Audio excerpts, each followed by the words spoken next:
I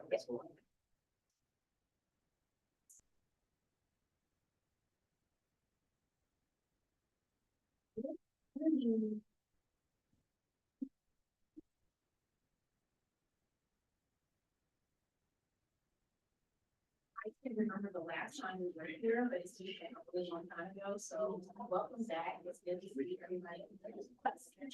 I don't think everybody's. No. I don't want any trouble from the, oh, it's loud. Good morning. Let's try that again. Good morning. I don't know the last time we were here, but welcome back. Was it February? February or March? Either way, it's great to see everybody in their spring, getting ready for summer lives and livelihoods and summer back outside. So we're excited. So I'm officially call our meeting to order at 9:38 a.m. And we'll go ahead and get started. Do we have any guests? Let's start there. Any guests? Yes. Oh. Welcome, Frank, from MSCA. Any other guests? On the line, we have Alexandra Cambra. Okay. Kelly, is that screen going to turn on just in case for like hands or the screen's not on? Thanks. I don't want to miss anything. Public comment. I see we have some public comment in our handouts, but is anyone here for public comment? Okay, so we have one person for public comment. Welcome. Ms. Thogby. Right here. Okay.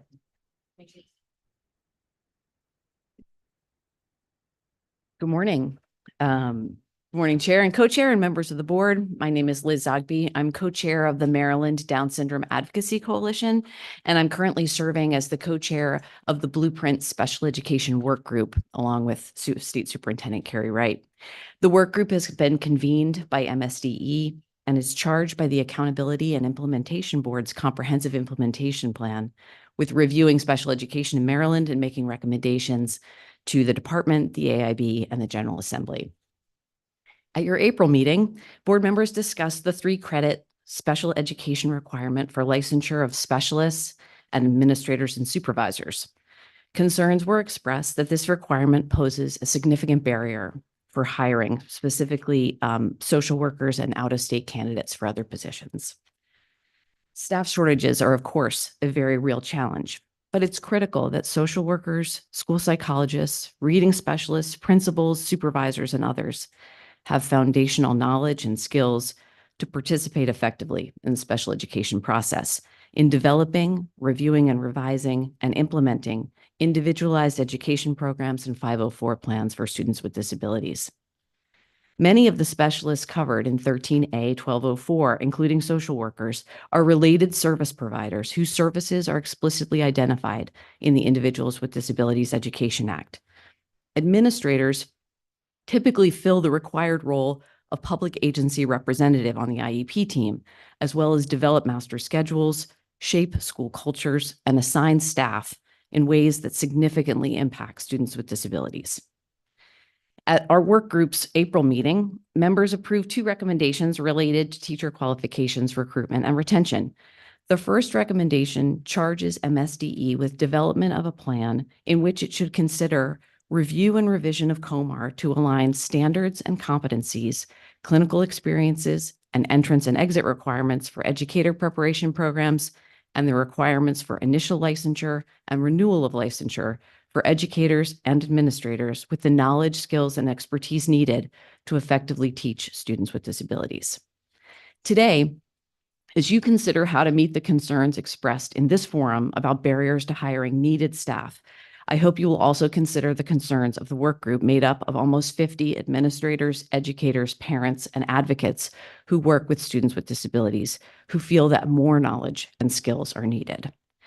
I would encourage you to look to the most limited option available to address only the most critical shortage areas. Using, for example, a temporary professional credential could allow immediate hiring, but would encourage new hires to build the knowledge and skills related to special education without delay. In this way, we might balance our competing concerns while meeting our shared goal of improving the educational experiences and long-term outcomes of students with disabilities. Thanks so much. Thank you. And Ms. Zogby did also present written comment, and it is in your packet.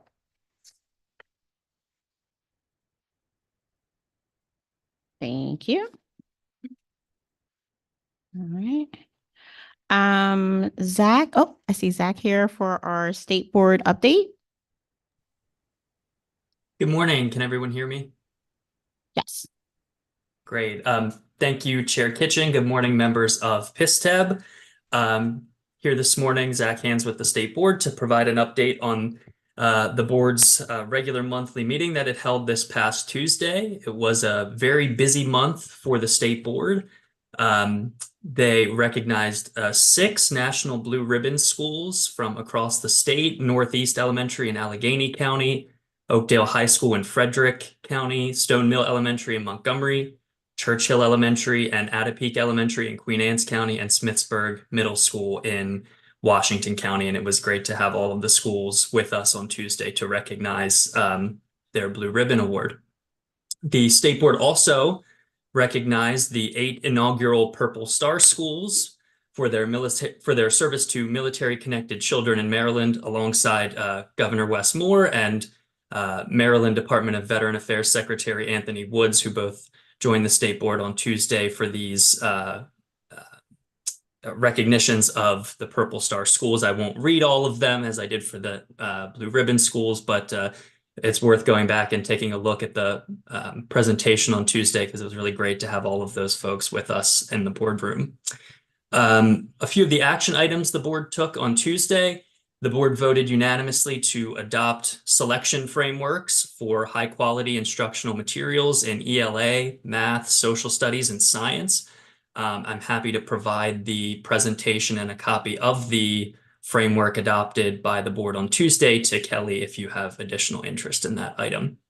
The State Board also voted unanimously to adopt as one body a joint implementation policy alongside the Blueprint Accountability and Implementation Board surrounding dual enrollment. This is the first joint policy of this kind.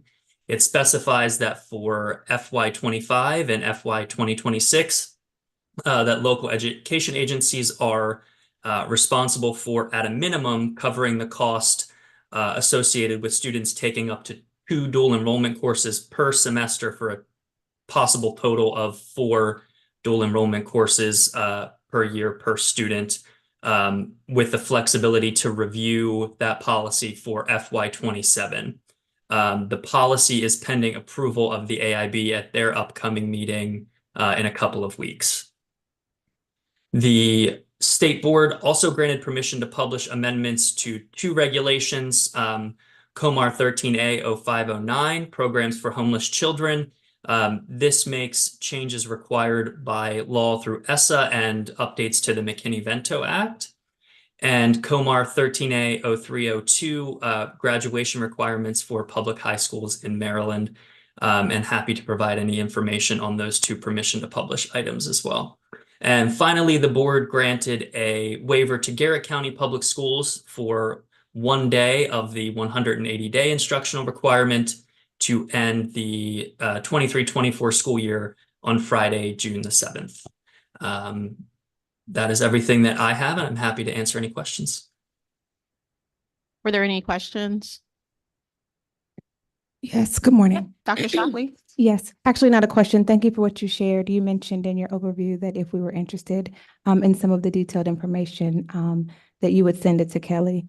And so I'm just making it known that I'm interested. So please send it to Kelly. Thank you. Absolutely. And if there's anything specifically that I listed here. Yes. So specifically, I'm interested in the details of the dual enrollment, as well as the details of the selection frameworks. Those are the main 2. The others I probably could just find online. When I checked the other day, I didn't see what I was looking for. Thank you. Yes, absolutely. I can share with Kelly a copy of the joint implementation policy and the framework. Thank you very much. Would Very the rest of the board be interested in it? I know I was going to ask the same thing. So- Okay, for the rest of the board Okay. too, sorry. It's okay. For all It's of okay. us. One quick question, Zach. I know you're very busy. Sure. What were the major changes for the graduation requirements, or were there any, if you can talk about it briefly? Yes. So the proposed amendments right now by statute, County Board of Education shall waive established graduation requirements for a student in foster care or a homeless student if the student, while in grade 11 or 12, transfers into the local school system from a different local school system in the state. This just extends that flexibility to waive those requirements for a student who will be a junior. Right now, it's only for a student who would be a senior. Okay, thank you. You're welcome. Any other question or comments in terms of the state board update? Okay. Seeing none, we'll move on. Thank you for the update, Zach. We appreciate it. Thank you for having me.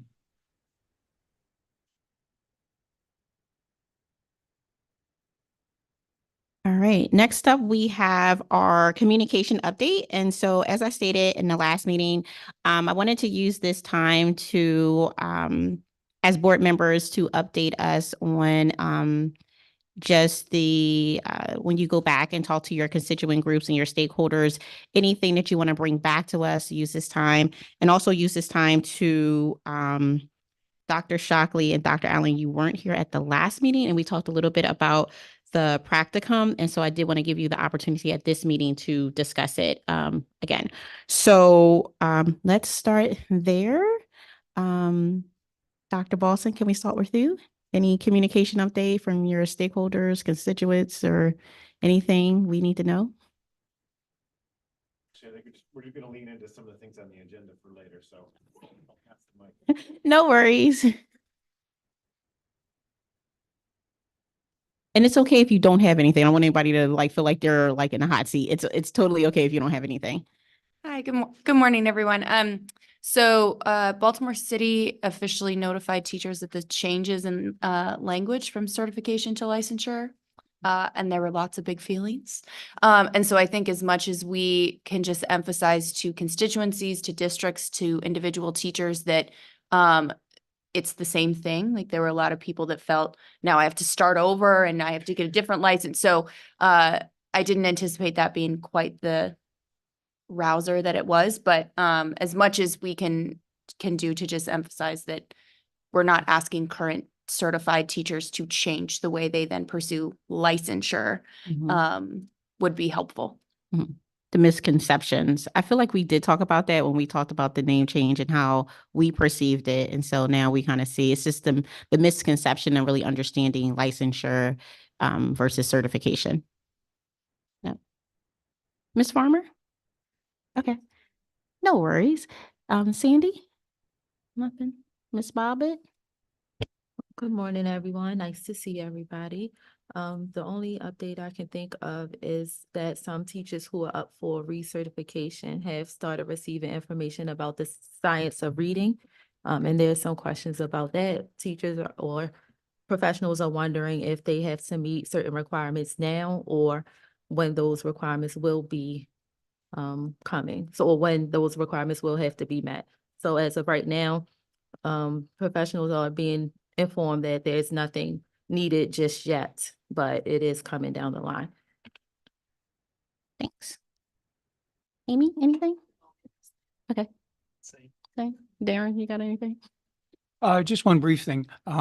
We've also had some preliminary meetings, but I don't think it's really been rolled out to staff completely in our county yet. I did see some of the materials that I think, Kelly, is coming from your office when you're having meetings with the locals and things, and those looked very helpful. And I was kind of wondering, is there a place where those are located online so we can see the materials that you're giving out to the locals, because that'll keep us all on the same page? Or if you can send it out as a packet, whichever is convenient. But is there a place we can look and see those things? Great. All right. Thank you. But I did like the stuff. It looked really good. I'm going to toggle to, since we're on me, I'm going to toggle to the folks online. So Melissa and then Jake, did you have anything? So one of the things that I've had a group of teachers come to me to talk about is trying to pursue school counseling. I have a group of teachers who would like to go that way, and we have a high need for more school counselors. And because of the requirements of the internship, they would have to take a year off and really put a lot of financial strain on their families.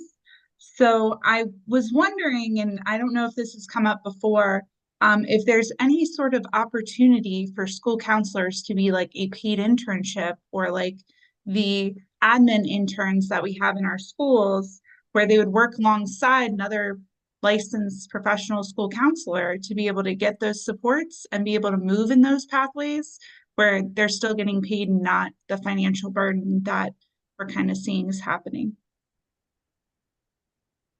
Thank you. Oh, yeah. Dr. Zebley? Good morning. The update that I have is a lot of teachers have been approaching me talking about now that we're in the season of submitting items for national board certification, teachers are looking at the career ladders that are coming out and are really excited by the opportunities, not only for professional advancement, but for professional growth as well. So I think that it was something that we were all very nervous about, but on the ground level, at least in Harford County, there's a lot of educators that are really excited about it. So I wanted to make sure that we knew that, not a concern, but an excitement. Cool. Thank you for sharing. All right, Dr. Allen, I'm gonna go back over here. Dr. Allen. Yes, and I apologize. I missed last month's meeting. You moved it from the first week when I could have gone, had a commitment.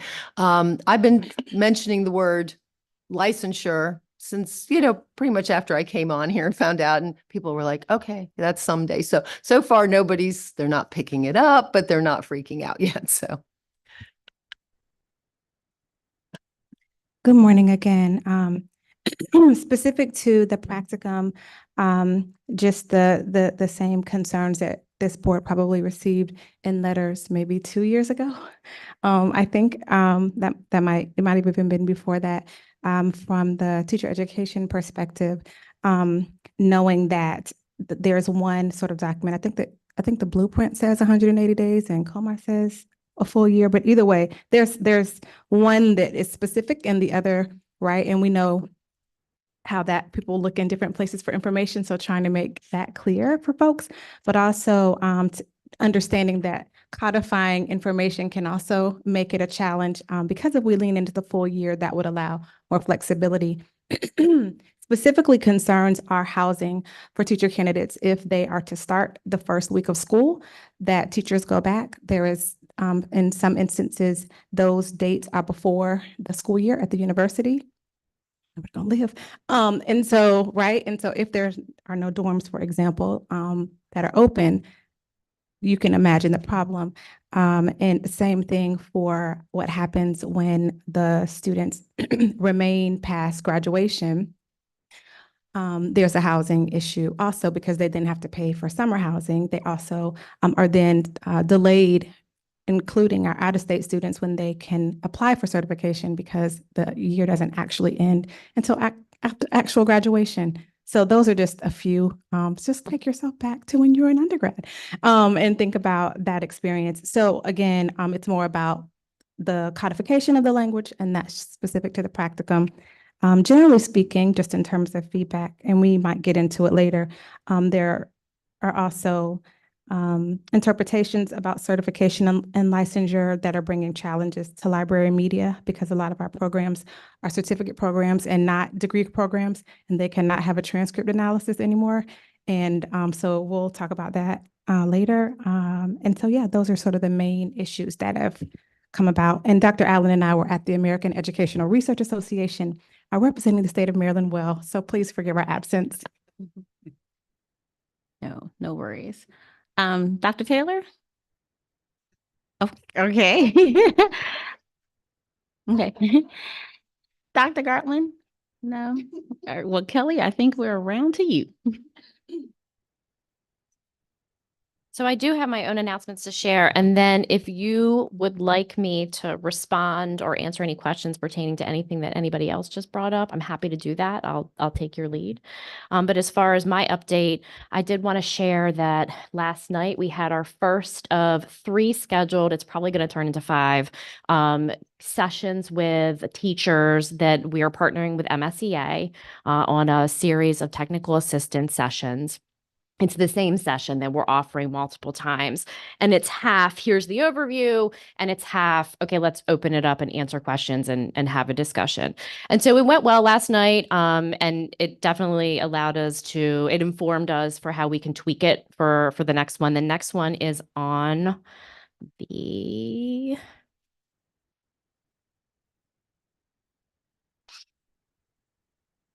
tenth. It is full. And then there's one on, actually, I take that back because we added 50 more registrants last night, so it's not full. And then the final one is on the 20th, but again, we'll probably schedule some more in June and July, whatever works best for MSEA. What we found was that although over 100 people registered, only 44 showed up. So we've opened it up to like 150. And if the same things happens on the 10th, I'm just gonna open it and anyone can come on. But it went well. We're also working with BTU to do the same thing. That is yet to be scheduled. So But Kelly, when you say technical assistance, what exactly were they it's looking an at? overview. So Okay. it is an overview of, okay, here's the transition, certificate to license. What does that mean for the professionally credentialed person? What does that mean for someone who has a conditional certificate? Lots of questions about conditionals. What about renewal requirements? Like, what does that transition look like? So it's a high level overview of the new requirements, but definitely a lot of discussion about the transition policies, which is what we anticipated. So that's the point. So it touches license types, adding endorsements, pathways, the removal of transcript analysis specifically and what that means, transition policies. That's about it. Okay. So high level. And a lot of pointing to resources. So with that said, there are some resources on our website. We will continue to build resources. If the easiest way to get to our website is to go to www.mdcert.org.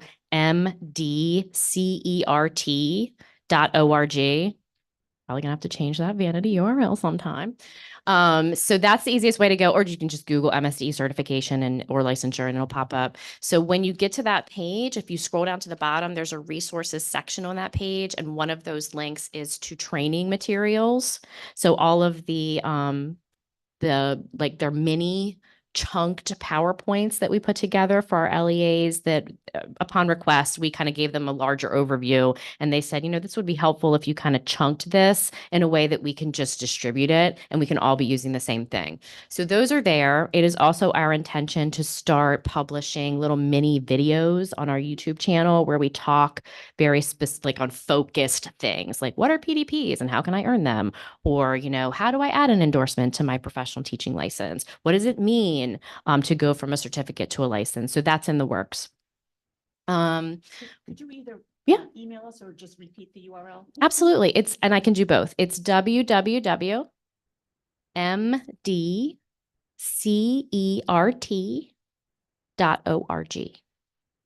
Absolutely. Is that me binging? Sorry. Trying to figure out, was that my phone binging? Because I turned it off. I was having a moment over here. So questions that were asked. So Ms. Bobbitt, I think that answered your question or your concern about the changing. No, not you, Joy. About the changing, that there is something coming in, some resources. The counseling question from Melissa. Yes, I can talk about that. Before I do, one more thing, because I can't remember if I shared this last month, but our licensure office has offered to all of our LEAs. I've offered it to the local superintendents. We've offered it to the local human resources officers and our certification partners. If there's a partnership that is wanted. We know that a lot of LEAs talk about licensure during their orientation period. If you want someone to come in and partner for that discussion, we are absolutely available to do that. We just need to schedule. So there's only 5 of the specialists and a manager and myself. So you've got 7 to work with. We can do it. We just need to schedule. So let us know. we are available. So just wanted to plug that. As far as the school counseling is concerned, couple things I'm thinking. First, the internship for school counseling is based on hours, not days. And it is not the same as the teaching full year internship. So I want to make sure that we're all clear on when we talk about full year practicum, basically 99.9% of the regulations that you adopted have to do with teachers and only teachers. And then there's a much smaller portion that says, okay, and I think it's in 08, like state approval requirements where you've got the entrance requirements and the clinical experience. And that reg, there are a couple lines that talk about specialists. But really, when we're talking about specialists and administrators, it's all about aligning to national standards. So, for instance, KCREP is a national accreditor for school counseling. A lot of our programs choose to be KCREP accredited. So they would follow whatever KCREP says is appropriate for the amount of hours for internships. So if you need us to make a connection, I'm happy to do that. We can facilitate a discussion between our existing school counseling programs and a group of teachers who are interested or someone who kind of wants to be their facilitator. I'm happy to do that because some of this may be misinformation. Melissa, did you have any follow-up or clarification for that? No, I will definitely follow up with Kelly so that we can see if we can get any information out there because we definitely have a high need for our school counselors. And so I just want to make sure we're not putting any roadblocks for anyone that wants to go that pathway. Thank you. And then I don't know if we can fully address or if it just was for information purposes. What Dr. Shockley brought up about the housing issue for students in terms of the practicum. Is that more so? So I don't know if we can't really do anything. I can't address the housing issue, but I do think we should talk a little bit about about the terminology because I hear what you're saying. So just so everyone is on the same page, the confusion, and there's confusion and there is rightful confusion. So in the statute that was passed in 2021, what it says is that the teacher practicum needs to be equivalent to a full school year. And to clarify, that is for undergrad students or alternative residents, but not for our master's program, post-baccalaureate certificate programs. They can choose to do a full year. The minimum for those programs is 100 days, which is what it has been. There's no change there. So now that we understand that, so statute says equivalent to a full school year, verbatim. Prior to that, in the 2019 interim report, the January 2019 Kerwin Commission interim report, which is what we originally used to help draft these regulations prior to the blueprint being passed, it says 180 days. When we first, probably our first several iterations of the regulations that were finally adopted had 180 days. And then we had a lot of public comment. We had a lot of feedback from institutions of higher education saying, we need more flexibility. Let's use the language that's in the statute because it's going to afford us more flexibility. AIB agreed. And so we changed it. And so now at this point, statute and regulation are codified with the language equivalent to a full school year. And it goes further in both of those documents to say that that can be done consecutively or it can be spread throughout the entire program. So that's where the flexibility comes in and is needed, especially for our dual major programs.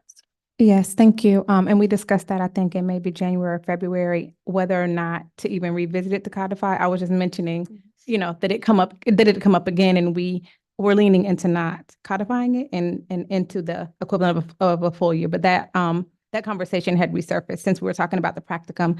But then I had also mentioned the transcript analysis information, and I don't think it was the goal of the boards to limit anyone, right? We were following what I believe, I wasn't on the board, but just when I went back and watched, following what, seemed to be a good idea, and it is.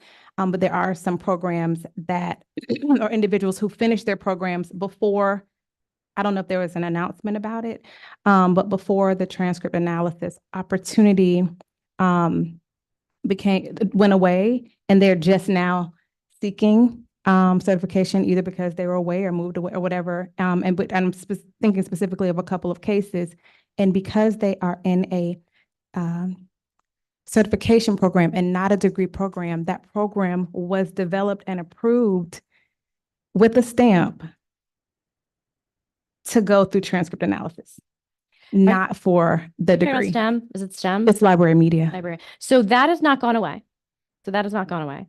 So, and I'm familiar with, there's two, right? There's one that's actually an approved program, and there's one that's more of like a credit. Yeah. Yes. Yep. I've spoken to both those programs.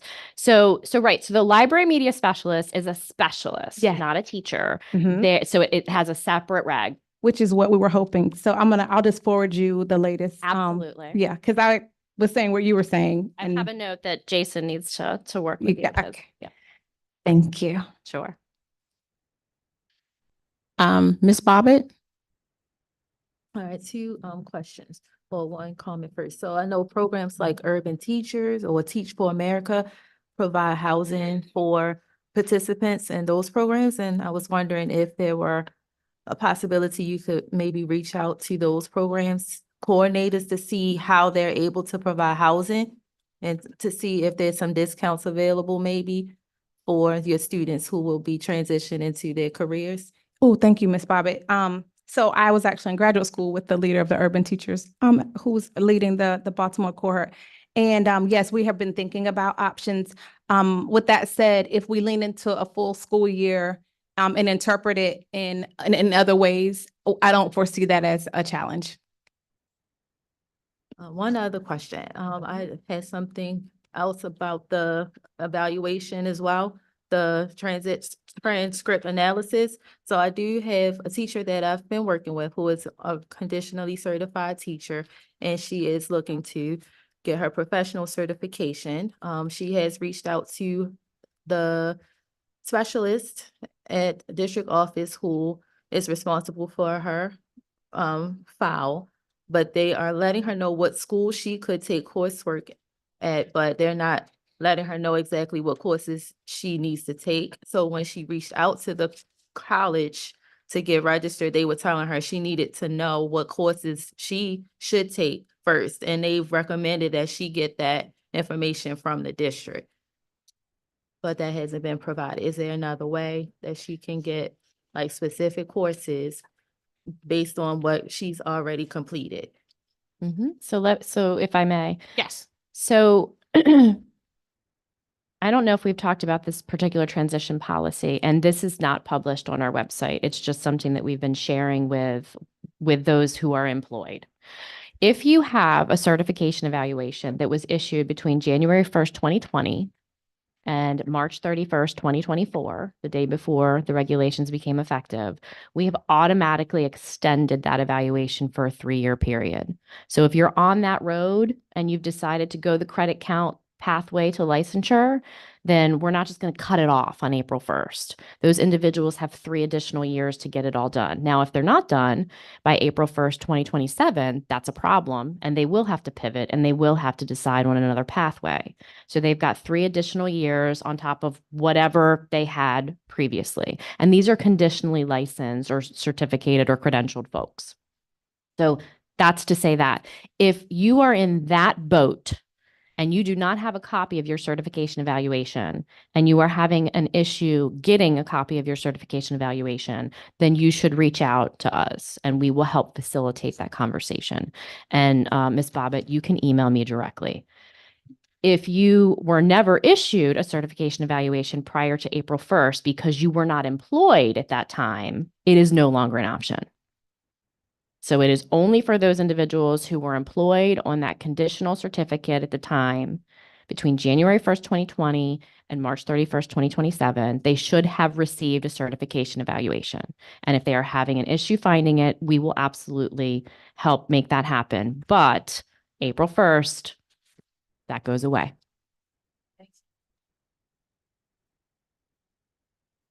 I think, yep, Dr. Shockley? Yes, just one more thing. The on the website, well, kind of a question and a comment.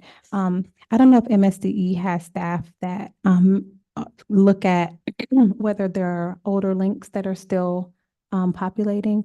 But when there are older links, it can create a lot of challenge because people rely on that information. And I'll talk about it a little bit more when we get into special education, but I want to go back to the library media and the transcript analysis comment, and then that's it. The current options for library media, excuse me, do not include the transcript information. The options are that you complete a degree program is like option 1, and option 2 is like if you have an out-of-state credential. And so that also had created some confusion, and I'm just sharing it in case other people have that. Thank you. And Ms. Bobbitt, just wondering, was that institution the University of Maryland that the person was asked to reach out to? Okay, I just want to thank you. So I will absolutely, I'm on the website now and I'm going to send this link to you in a second in an email and if you have a link that doesn't show it, send it to me because what I'm seeing is accurate. So take a look at option 5, but if there is a dead link, definitely send it and we'll get it removed. Okay, I think we have that part covered for our communication update. Everybody is covered, right? People online, at home. Okay, we'll make sure we got everybody. Make sure I didn't overlook anyone. Okay, you received the minutes ahead of time, but like just take a minute or two to review them again.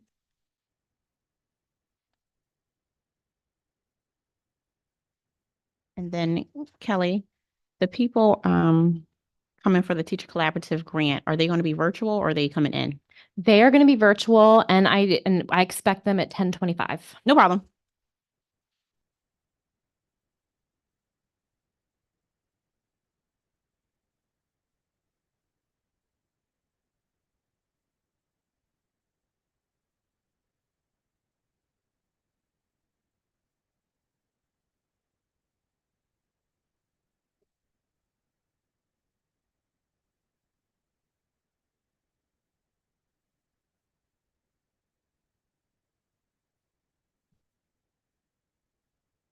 Yes, ma'am. Yes. It's April 11th, yeah.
I do see one correction, and so it's the date of the meeting. It says March 8th, and it should be April 11th.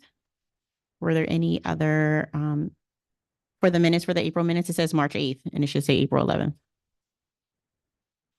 Mine says March 8th. In the comments, the 400. Yeah.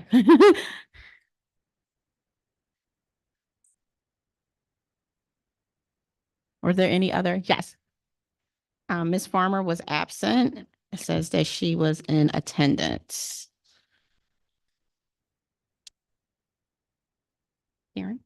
I was absent, Darren Woodbeck. Aaron, where is your name?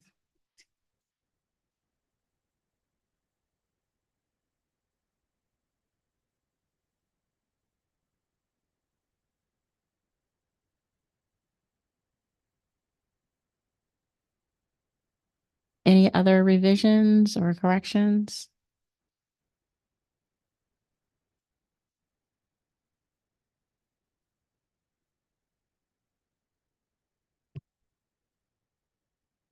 Okay, so without objection, we'll approve the April 11th, 2024 meetings with those, with the corrections of the date and the attendance.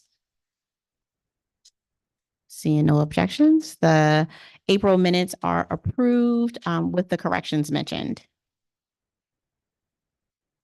All right. Now, so next on our agenda, we are supposed to have our presentation, but they're going to be logging on. It's going to be virtual exactly at 10:25. So we're going to take a quick break while we wait for them, wait for them to log on. So we're just going to take a quick break.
Does not want to city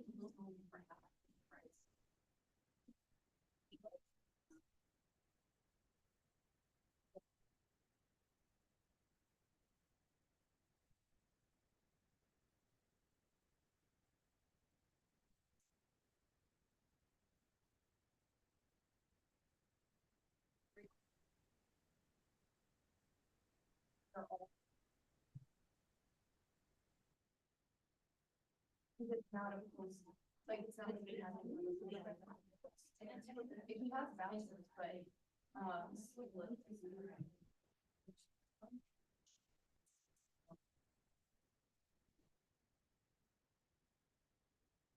not stay weak. Well, no, but that's the thing, that's not who stays smooth as long as the approval of the whole thing. So the piece about, so the city's been in like those that do the whole thing. Or is that he is still able to think.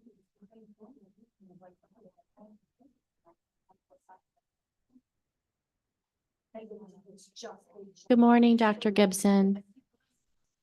We are on a short break, but we'll be reconvening momentarily. No problem. No problem. Thank you.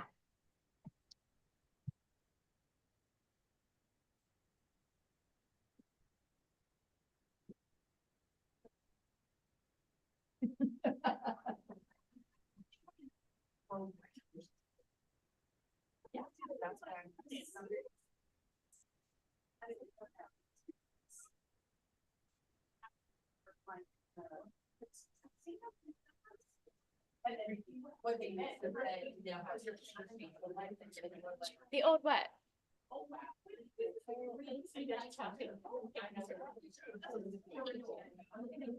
You can do either. Yep.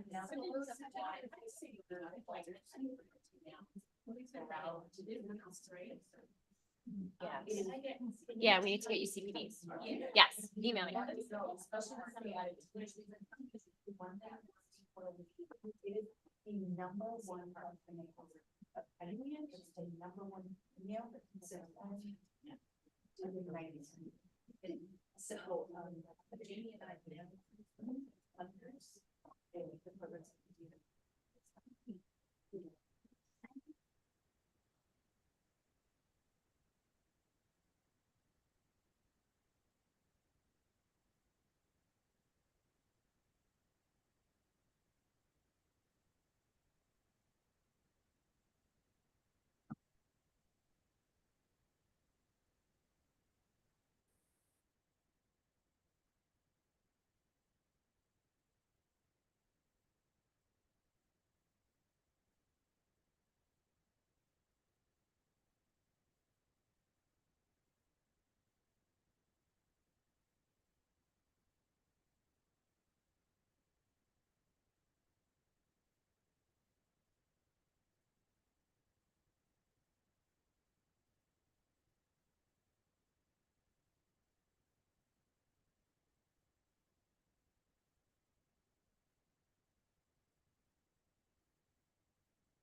About one more minute and then we'll come back together.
If I stop.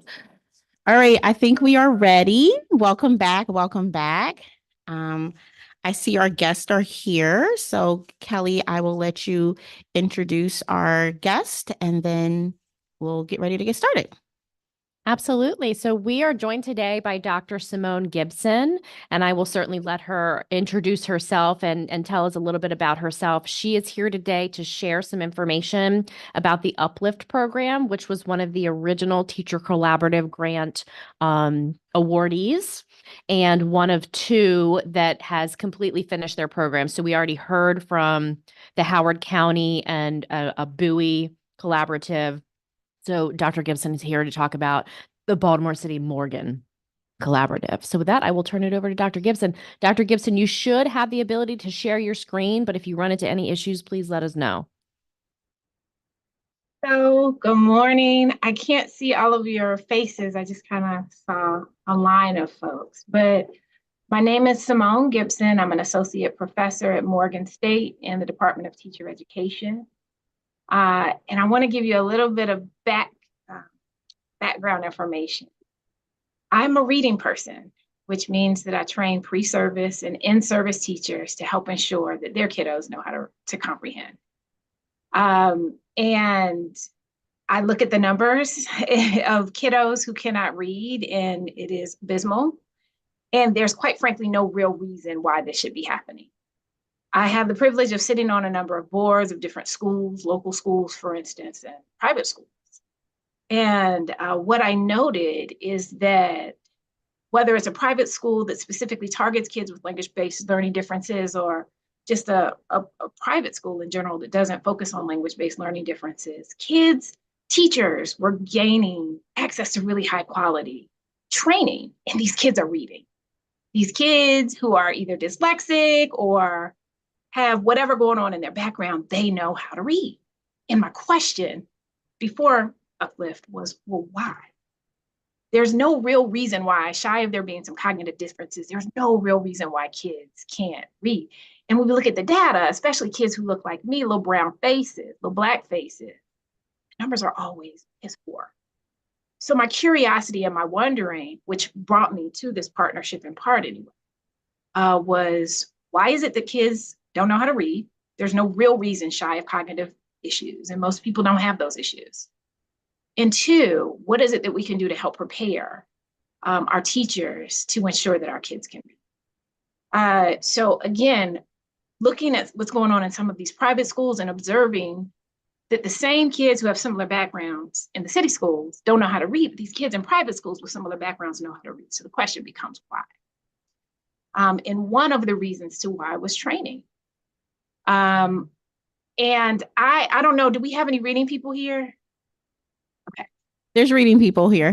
Hey, so if you're a reading person, hello. If you're not reading, hello as well. I was trained as someone who embraced what's called balanced literacy, which means that specific word work, you do some phonics, but a lot of real detail to word work wasn't a big part of what we did. The emphasis was really on high quality materials. And the idea is if kids are really interested in the materials, they'll figure it out so that they can engage, okay? That's how I was trained to read. That's how I was trained to teach teachers. So you couple, I'm not sure why kids are not reading with alum coming back, and it hurt me to my core, y'all, to my core. My students are coming back and saying, Dr. Gibson, I love you. I appreciate you, but you did not prepare me for what I have to address in the classroom. I have no idea what to do with my kids who don't know how to read. I have no idea what to do with my kids who have gaps. I don't even know how to identify the gaps. I don't know what to do in a classroom where I have some kids who know how to read, some who don't. Okay, so that's the backdrop.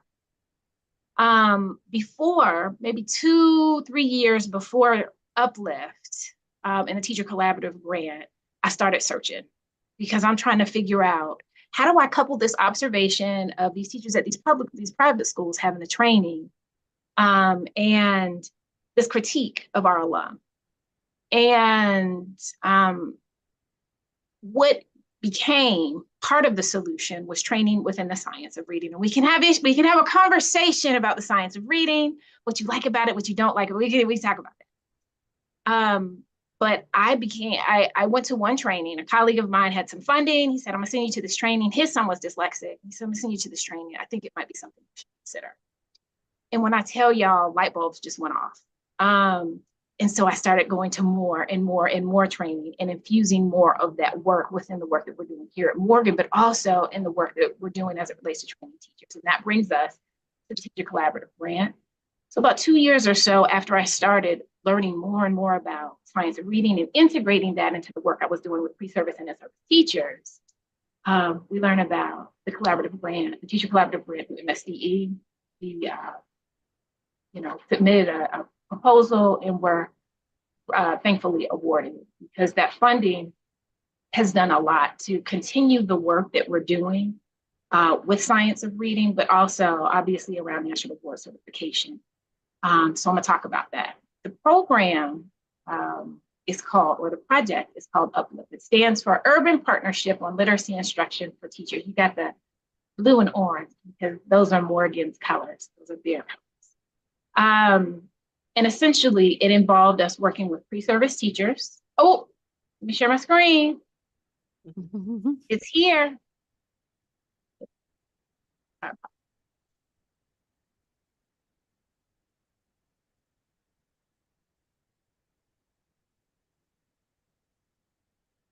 There we go.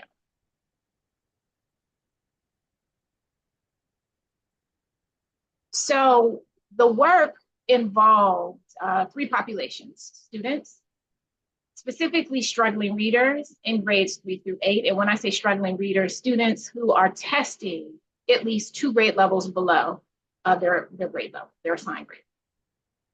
We supported teachers specifically who are working with those people, as well as pre-service teachers or teacher candidates. You'll probably hear me refer to them as candidates because that's just how I refer to them. But if you hear me say pre-service teachers, it's the same thing. And so we had 3 goals. One was around increasing reading outcomes for K-12 students, enhancing or increasing successful participation in national board certification. We'll talk about national board in a few minutes. I know I've talked a lot about the reading. And then completion of a 100-day practicum for teacher candidates. There are a number of activities that were involved specifically for increasing students' reading outcomes. We targeted our teachers and our pre-service teachers. And we gave them 30 to 60 hours of science of reading training. Who got 30 versus who got 60, who asked, right? There were a number of teachers who said, I want more. So one year they get first 30 hours and the second year they get the second. The teachers were in grades 3 through 8. All of the schools that we work with were Title I schools. In addition to the training, we also provided monthly coaching. Now, the monthly coaching was formalized, but the teachers all had the contact information of their particular coach. So if they had questions, they could reach out to their mentor. We collected data from surveys, interviews, as well as we looked at data. And we're going to talk about all of them. Next, for national board certification, Baltimore, I'm sure y'all are familiar with Baltimore, but Baltimore had its own version of national boards in place, and they've had it in place for roughly 10, 12 years, something like that. And I know it has recently been abolished because achievement units in the city were abolished, but they had their own version of national boards. All that to say, they didn't really support national board because they had their internal program. So when we started Uplift, there might have been 40 or so teachers in Baltimore City who were national board certified. So our first cohort was of 10 teachers. And again, we'll talk about each of these more specific. I just want to kind of give some goals.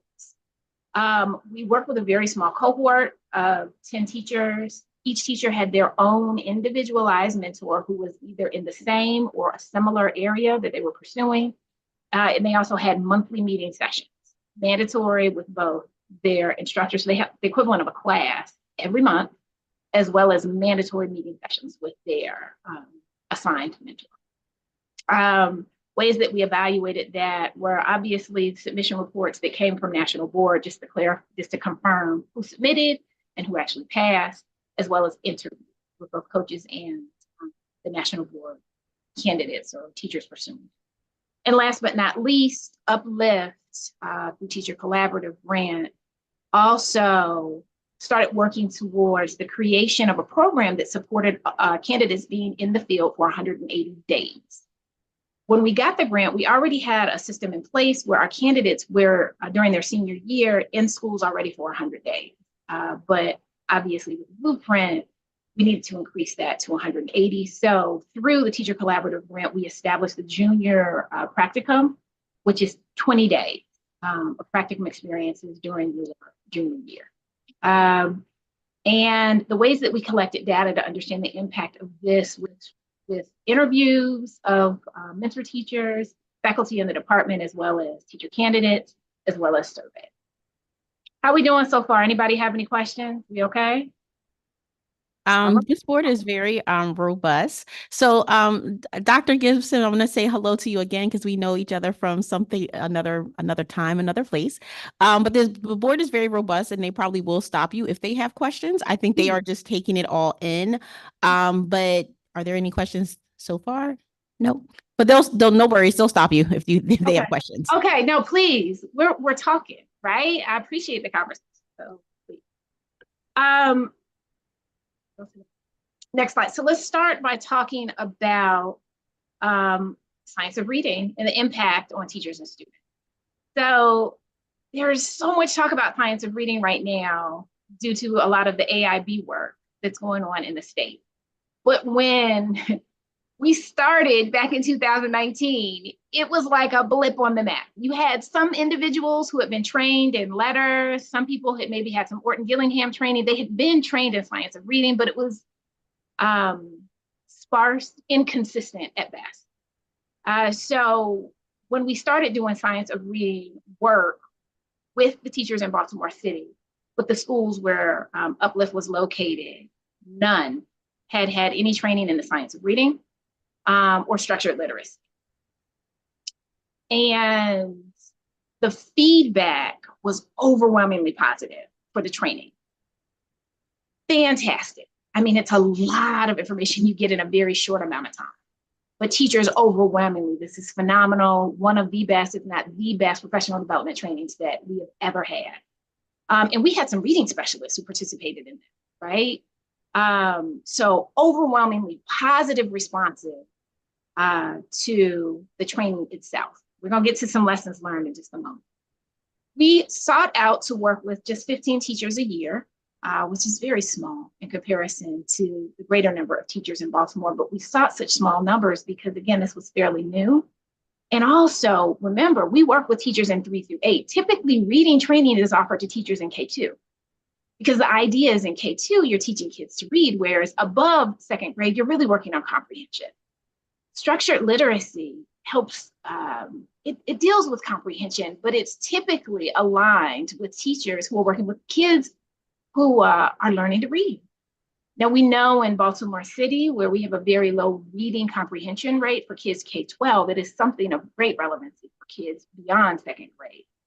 And there are fundamentals of science of reading that can and should be enacted with kids, even if you have strong readers, all the way through. I mean, I'm on the college level and I use some of this with my students. That said, it was new. And so we wanted to be cautious and conscientious and make sure that we weren't just providing training to teachers, but giving them some impactful coaching. And so we kept it small. So our goal was to recruit 15 teachers a year, which we did successfully every year. But you all know teaching and things happen, life. And so every year we ended up having 1, 2, maybe 3 teachers who would end up dropping out after training at some point during the school year for different reasons. For instance, some teachers quit the profession. One teacher moved away. Several teachers, it was just too much. And when I say too much, enacting science reading, we'll talk about it because remember, they're not doing this work. This is an add-on. This isn't a part of the curriculum that they're teaching or the approaches that they're teaching reading. So this was an add-on to what they were already doing, and it just became too much for some teachers. So we worked with about 36 teachers who completed the process of getting training, enacting the training, receiving coaching. And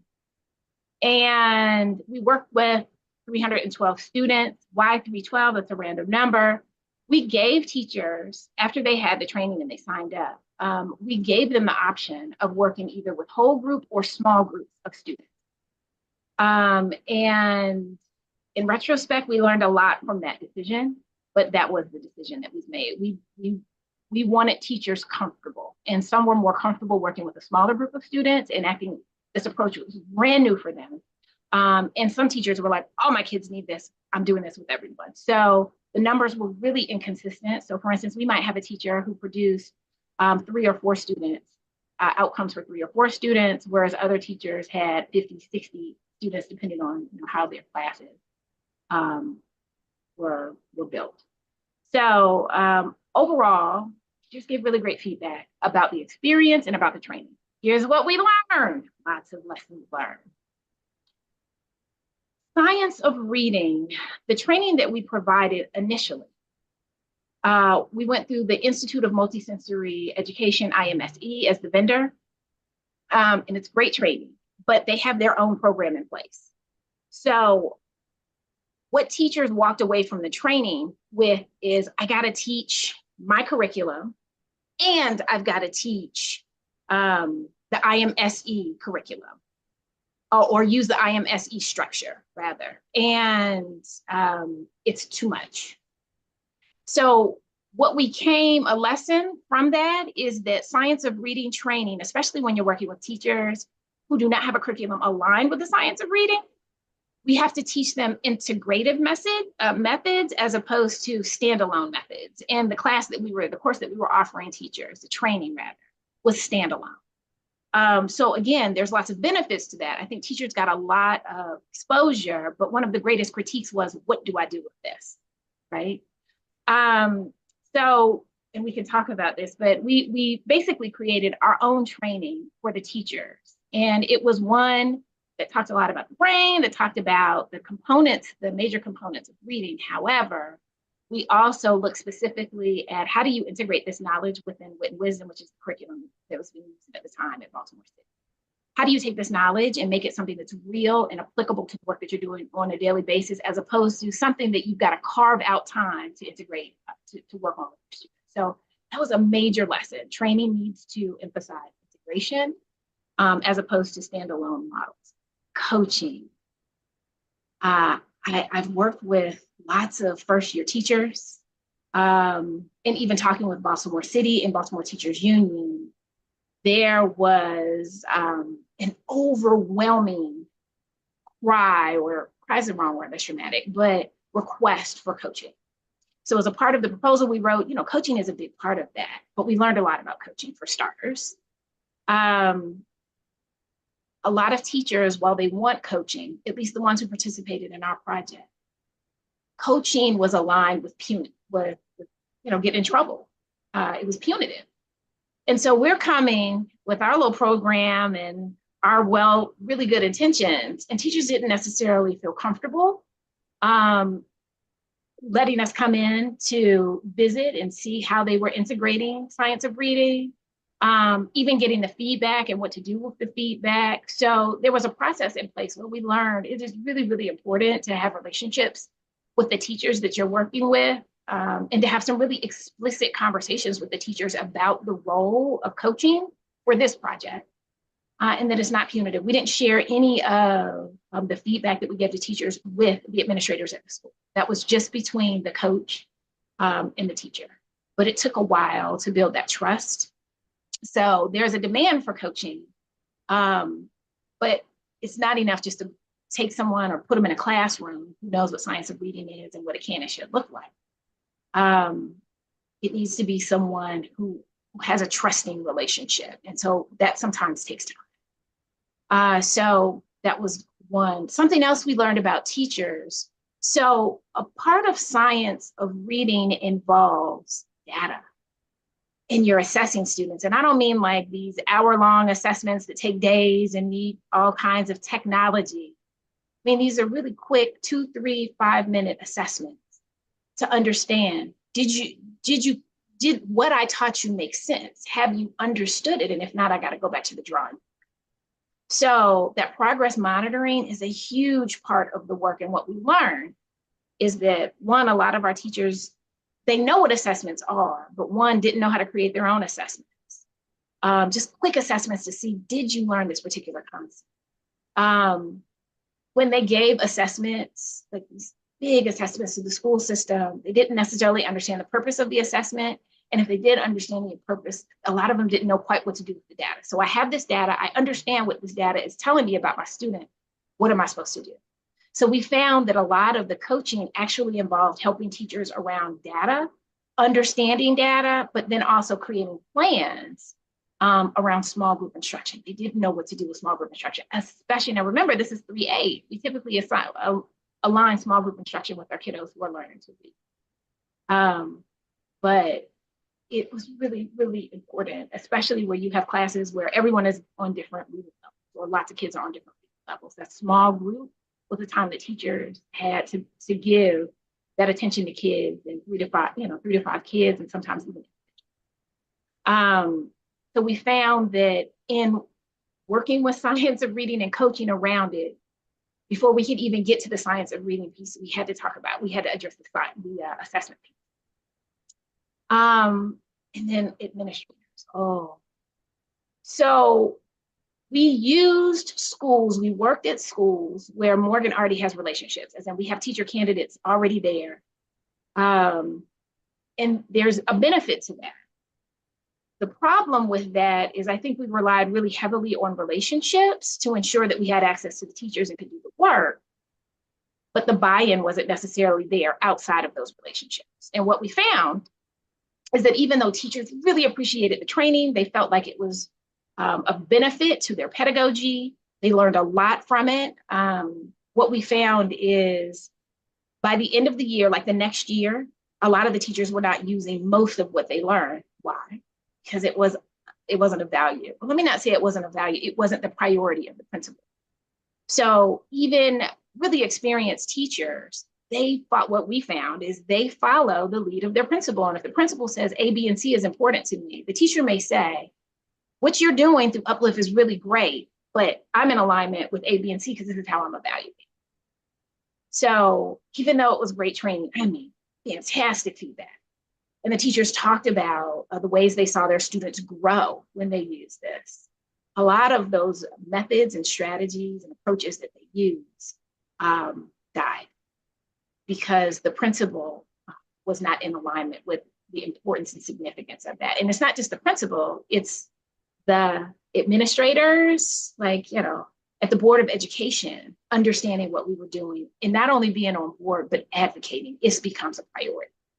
And so what we came to realize is you've got to have administrative support. And I don't mean administrative support as in we know what you are doing, as in I have some training and exposure so I understand, how do I support you with this?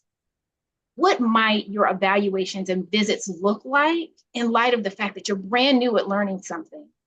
And the goal should be to integrate as opposed to this standalone model. So another major lesson learned, we say it's about teachers, but it's really about the buy-in of the school system that filters down to the principal of the school that is embraced in turn by the teachers.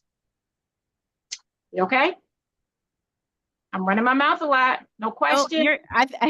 So I think everyone's taking it all in, just in terms of those of us who are in the classroom, those of us that work in ed prep programs, and just our connection to education. I think that I'm going to lightly speak for the board is that some of the things that we've talked about in terms of mentoring and that induction piece that's important for students and the teachers and supporting the teachers. And as we work leads us to recruitment and retention of teachers. So I think a lot of what you're saying, I think for many of us, the wheels are turning, and I think we're connecting it to other areas and other areas that we work in terms of our, you know, legislation and regulations and just things like that. And so getting the feedback on it. And I know what you said earlier, I don't want to stop your presentation, what you said earlier about how they are graduating, students are graduating, and they still don't really know how to address the needs for reading in terms of that. So I think a lot of it is resonating with me. I'm looking around, you can't see the room, but I'm looking around the room. So I think we're just taking it all in. But no, keep talking, you are fine. I think everyone's just taking it all in. And okay, you know how you can look around and see the glazed eyes when people No. like, It's hard when you're online. If you were here in person, it would be a Okay. different feeling. But I think a lot of people are just kind of agreeing and processing and taking it all in. Okay, awesome. You're fine. And so we'll talk a little bit about the students. So in trying to accommodate teachers to make them feel comfortable and to help them not drop out, we gave a lot of leeway in terms of how they enacted their training. And some teachers were more consistent with it than others. The teachers who were more consistent, as in did it at least 3 times a week, worked consistently with their small or whole group, their kids by at least 10% on DIBELS improved in all areas except for fluency. So there was inconsistency there on the fluency piece. But that consistency was really important. And like I said, looking back on it, that was a Hold on, Dr. Gibson. Go ahead, Okay. Dr. McGee. What did you say? Yeah, we didn't catch what the except was. They were good on DIBELS except. The fluency, oral reading fluency piece. There was inconsistency in terms of kids making that 10% increase for the oral reading fluency piece of DIBELS. Did that answer? Yes. Okay. And something else. So we snuck this in, and I say we snuck it in because, you know, when we talk with teachers about participating, one of the things that we asked of them is that they reach out to the parents of the kids or guardians of the kids who were receiving this intervention of sorts, although I have issues with that word. We can talk about that later. But this approach. And what we found across the board is that that is an area that most of the teachers came up really short with. So we created a piece that was not a part of Uplift, but from lessons from this, we actually started creating training for parents.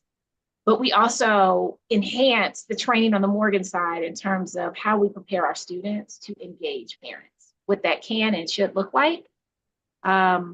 Because what we also know from a research standpoint is when you have the support at school and the support at home, and that support is identical, that the outcome is much stronger. But again, we found that across the board, the teachers were not contacting parents And we didn't care how they contacted. It'd be a newsletter, it could be a text, it'd be a phone, it didn't matter.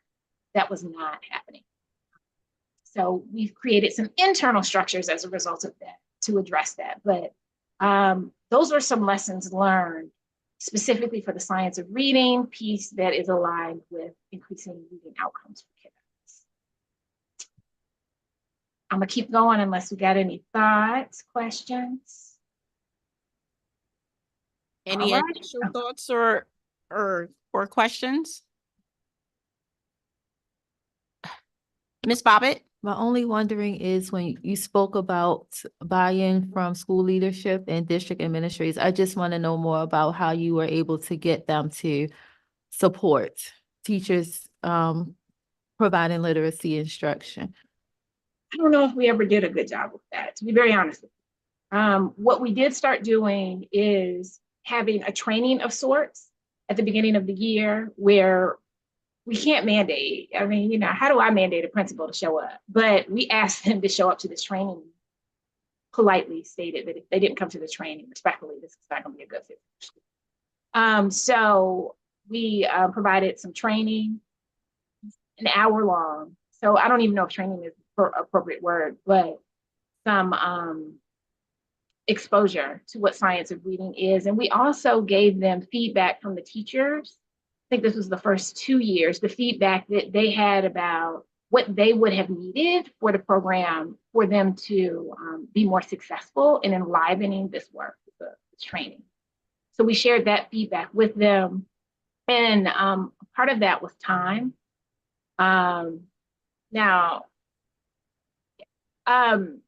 Teachers said they needed more time to make sense of this because a lot of them were trying to figure out how to integrate this within their daily work because doing it as a set of, you know, as a individualized model was just too cumbersome.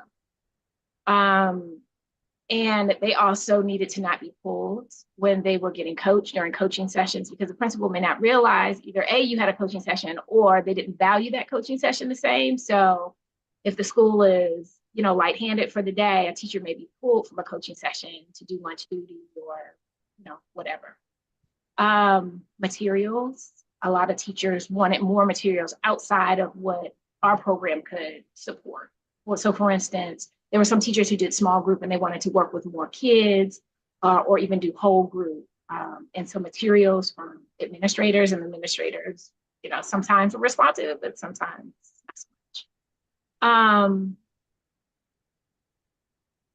An evaluation. So a lot of the teachers, and we shared this with principals, wanted to understand how evaluation might look and feel different. If indeed they are taking on the additional responsibility of trying to figure out how do I integrate this within the work that I'm doing on a daily basis. That's taken away from me teaching the actual highly structured curriculum that we have in place right now. And also the things that they were doing in class may look and feel different than another teacher who had not embraced or was trying to enact. So those were the messages that we gave to teachers and to principals and asked them to consider how they might further support teachers around those areas. We also started inviting, I think they're called ACLs, and I don't want to lie to you in terms of what that stands for, but basically the boss of the principals. We started including them not only on these trainings that we did with the principals, but also the updates. So we started inviting them. We had quarterly meetings with, I don't remember what it's called, but it's the group of people who help oversee the work that we're doing. And we started inviting the ACL, who again is the boss of the principals, as well as the principals to those meetings, just again to continue to ensure that they were continually a part of the work that we're doing, hearing feedback, giving ideas, and hearing some of the data outcomes. So that's how we attempted to address this gap with administrators. I don't think we were particularly successful, but that was our effort to help address that. Could I jump into this part? Sure, Dr. Balson. And so I'm sorry, once we get to some of these questions, because she is not here, if you could just say who you are, where you're from, just because she can't see all of us. Absolutely. Go ahead, Dr. Balson. So Sean Bolson, Superintendent of Harford County. And I guess, so this question of sort of how to get school-based people to the table, I think this is an age-old question. When I worked with colleges of education in North Carolina and the deans would come together, this was like one of the major topics. And this was, 7 or 8 years ago. So I don't think this has changed. And how to link. So this is just a little bit of maybe a bragging moment. I don't know. We just started something. We're in our first year in Harford County, and we designed sort of a model school process. And our current partner is Towson University with Tune, which is based in Harford. But our model school is really a joint effort between the staff from Tune and the staff at the school. But we set it up where the cohort is actually getting trained at the school. We have 18 interns at one little elementary school. And we currently have juniors and seniors. The juniors will have the full experience. The seniors kind of came from a more traditional, teacher prep process into this year being in this integrated group. But as I'm listening to this presentation, I had kind of forgotten. I mean, we have so many great things coming out of this. I had the chance to visit them last week. But as I'm listening to this presentation, I'm being reminded of the challenges of enlisting the school-based educators and the school-based leadership into the teacher prep process. And I think that's one of the strongest things that's coming out of doing this cohort based in the school. There's just a couple key elements. The professor who's really running it from Tune is teaching courses at the school. We've created space for them to be there. We've actually worked the student schedules so that, in fact, they're doing their practicum work on certain days. They're actually eligible on other days, either to have jobs elsewhere or to sub in our schools. Some of them are doing, intervention. They're delivering interventions after school for students. They're getting paid for that the way we'd pay teachers for, extra time. And so it's really integrating the students into the school. But again, the part that I hadn't even taken note of as I was hearing everything that was going on was how this just naturally enlisted the staff at the school into the same mission. And I know, again, that's an age-old problem. We are looking to open over the next 2 years, 3 more of these programs, because this is an elementary. We have a high school up next and then a middle school, but we're also bringing online our special education school, which will be housed within elementary. So we want to do a model school program there. And we're looking to have different universities at each one, as opposed to, and partly because Towson doesn't have that secondary program when we move. And so, and I do know that Morgan has been named as one of sort of identified as one of the two. We have folks kind of working with staff there. But I put this out because for my colleagues on our side, this is all about grow your own for us. And, majority of the students in this program are local to Harford County, but not all of them are. But again, it hadn't occurred to me the power of enlisting the staff into it, because, when I came here, there was, leadership from the school, leadership from the university. They were on one page. They were working together. I don't think, there's any question of how do we get this into their heads. I mean, they're co-designing this. And I see a great outcome.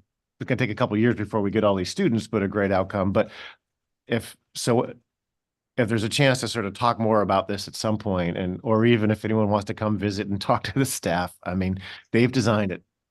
We just put the idea in their head. So yeah, that's the key. They've got to be a part of it, right? I think that's a key. We're going to talk about what we did with our practicum as we tried to increase the practicum experiences for candidates from 100 to 180 days. We just did 120 days.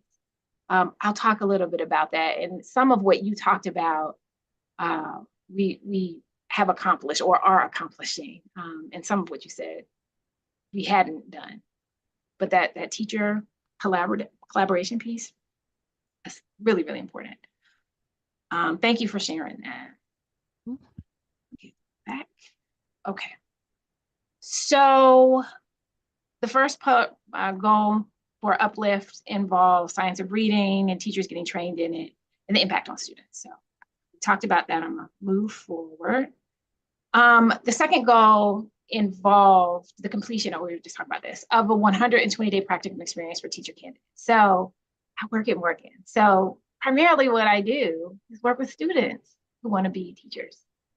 So I'm not doing anything for teachers in the field that I'm not doing for my students. So a part of how we use funding for through the Teacher Collaborative Grant, we restructure all of our reading classes. There are 4 state mandated reading classes that you must take and pass as an elementary education major. And so we've restructured all of our classes. We're actually in the process of going through the IDA accreditation right now, that process. In fact, I just have a couple days before I've got to submit all my syllabi. But we totally revamped the reading work that we did in the department. So while we revamped all of the reading classes, eventually we started with one of the classes that I teach, which is teaching reading. It's the second of 4 mandated classes. I collaborated with a nationally board certified teacher who worked at our professional development schools that we have relationships with. She and I partnered to teach 310. And we gave students a stipend because the class was crazy, y'all. I mean, it was crazy. So they had a 30-hour training and then they tutored kids, which is like way too much for a 3-credit course. And working within the confines of the time of this grant, like getting changes to classes and all that, it goes through a huge process that takes lots of months. So the way that we worked this is that we had students come back about a week or so before classes began, and we paid them a stipend for the training. And then the class itself, they didn't get a grade for the training so much. They got a grade for their enactment of the training. They were paired with struggling readers at one of our PDS schools. And so 2 days a week over the course of the entire semester remember, they came back a week early for the training. They worked with a struggling reader, the same struggling reader twice a week. And we learned a lot about that process, which I'll talk about in a minute. We also, so I talked about the reading classes being changed. But from the practicum experiences, the 310, this one reading class that I was telling you all about, we have a lot of practicum days built into this class, but our goal was to get to a total of 20 days for a junior practicum experience. Because again, our goal is to work up to that 180 days that the blueprint is asking for teacher candidates, traditional programs. So beyond reading, we started almost cohorting students, and this took a lot of time and effort and energy, because essentially when students come to Morgan, they have a lot of choice and flexibility in terms of when they take their classes. And up until Uplift, I mean, there were classes you had to take as a senior, but other than that, we would have freshmen taking classes that really should have been for juniors. So we really cleaned up our scope and sequence. And we also were able to put it in the system when you go to register for classes. You had to take certain classes. Or, I mean, we really, this process helped us clean up our classes to help ensure that students would be in 310, 316, and 318 when they were juniors. And they could participate in the practicum experiences that we had built for them. So we didn't have freshmen taking some classes. So through Teacher Collaborative Grant, we used that funding to really clean up our scope and sequence and put some systems in place to ensure that people who were taking these classes took them the same semester. It took a couple of years for us to get there, but right now we're almost there, where the second semester junior year, kids are taking, I'm calling them kids, students, candidates are taking 310, 316, 318. Again, 310 is really heavy on the practicum piece. We've got about 10 days built in. And days are 6 hours. That's how we measure days. For 316, materials and teaching, they've got about 5 days built into the curriculum, as well as 318. Again, that's about 5 days. And for 318, we completely revamped that course, and we worked with another Tier 4 teacher, a nationally board certified teacher. She did not work at one of our PDS schools, but she worked in Baltimore. I remember it was like 40 people. It's not a lot of teachers. But for 2 of the 3 classes, we worked with a national board certified teachers to help revamp and update these classes. And for 310, the reading in particular, we revamped so that it was aligned with a lot of the lessons. Lessons learned. We were doing way too much in 310. It was just too much. And we found at the end of the semester, we had 3 to 5 students every semester, like, I don't want to teach, this is too much. So that was the start of us revamping the reading classes and spreading out the experiences that we have in 10 and the other 3 mandated reading classes they had to take. We had to do a better job of training teachers in the training that our students were receiving, right? Because what would happen is they were getting all the science of reading training and then they would go into the classroom and they wouldn't see that. And so what we had to start doing was training teachers, not necessarily for them to like have a certificate per se, but we had to encourage them to start enacting these practices so that our candidates could see them. Because what we found is even though we invested so much time and energy in training our teachers in science of reading, their first year when they were teaching, they weren't doing any of it because they didn't know how to integrate. I talked about that for the teachers. They didn't know how to integrate. And 2, they're scared, right? They're like, I don't want to lose my job. I want to do what my principal is telling me to do. And we're not doing any of this stuff here at school. So for, it's just now, actually, fast forward 6 years, that science of reading, again, is being active in a lot of school systems. So as our candidates are graduating from the program, they're actually able, they're more comfortable in acting science of reading because it's actually reflected in the curriculum that they're teaching. And that goes into the high quality piece. We had to do some work around our mentor teachers. And I'll just say, we had relationships with mentor teachers that sometimes were really inappropriate. They're based on relationships. I've known this person forever, or the principal recommended. So based on the work that we were doing specifically around reading, we had to start to put in place almost like an application of sorts. And it's not like everyone wants to be, everyone is not chomping at the bit to be a mentor teacher. And listen, back in the day, like when we started this program, mentor teachers were only getting $250 to do this. So we're asking them to evidence to us why you are going to be a good fit for a mentor teacher. But we had to start doing that, again, to ensure that our candidates were getting a meaningful experience when they were in the classroom, specifically around reading. I'm sorry. Did somebody say something? No, I think we were all agreeing about that $250 stipend. But we've got it up to 500 now, right? Like, I mean, it's still crazy low. Lessons learned, a lot of our students did not understand the significance of language and culture. So within our training, we had to really do a better job of adapting so they understood the significance. So for instance, if you're in Baltimore, you need to understand to and you and frog, and you got to understand that vowel fronting. Because when you're assessing a student, you need to hear it and understand it so that you don't make the mistake of assuming a child doesn't understand something. And when they're taking their dibbles or whatever, you mark them and you're teaching them a lesson they don't need.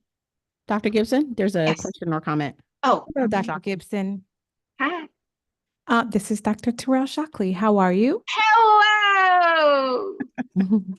Hi. So full disclosure, I could probably just text you these questions, but I'm not. I'm going to ask you right here in this PSTEB meeting. Yeah, let's talk.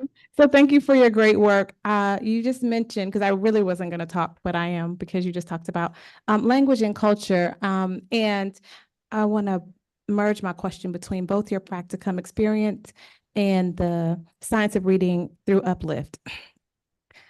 Given the success of this project and the lessons learned and what you just stated about the importance of language and culture, I get the sense that your professional development that you offered through structured literacy, including the tenets of science of reading, had some components of cultural responsive teaching or culturally sustaining pedagogies. And that is a difference in the rollout of science of reading. And I think it's important to note that some of the people who are not necessarily proponents of the science of reading, it's not that they disagree with the 6 components from the National Reading Panel of 2000. It is more that they are looking for opportunities to broaden the dissemination, the implementation in the ways that Morgan State University has done with Uplift. But I want to make sure that I understand that that's what you were doing before I ask my next question. Yes, ma'am. that is what we learned to do, because my training didn't feature that, but based on the needs of my students, we had to revamp. So yes, that is what we learned to do with the training. Okay. Did you find that that was a signature component of your program? Signature, maybe. Essential, absolutely. Absolutely. Right. So not only how our kids speak, their interests, their exposures, you got to capitalize on that to make reading meaningful and your lessons meaningful, right? So it's beyond you understanding and valuing the way kids speak, because, right, reading is identity work, right? You speak to me, you're talking to, you are evidencing where you come from, who your people are, how they do things. There's a whole lot in language, and it's a lot of identity work. But what we found is we had to center that culture piece, because when we debriefed with students at the end of the semester, we found things. They would say things like, Dr. Gibson, it's fine. I know how to help a student with phonemic awareness. That's fine. I know how to identify the different sounds, the graphing that corresponds with that sounds, and how to go to work on that. But I can't get there until I have the student sitting down. What do I do with a student who won't talk to me, who puts his head on the desk? You have to establish these relationships and get to know students so that ways that you're presenting are of relevance and significance and connected to what they know and what's important to them. So, yeah, signature, I think so. Yes, now that you're saying it, yes, signature, but essential. And that is from the words of our teacher candidates. They can't get to this culture agnostic training that they tend to receive without addressing that culture piece. Thank you. Thank you for answering that. The next part of the I went on a question- tangent. Did I No, answer? you knocked it out of the park. Thank you. I wanted to know, that as a part of this work that you're doing, as other institutions are also looking for models. And so I also wondered what, for example, as Superintendent Bolson was talking about the project that they have with Towson and what Morgan State University and University of Maryland are doing with the Maryland Institution for Literacy and Equity.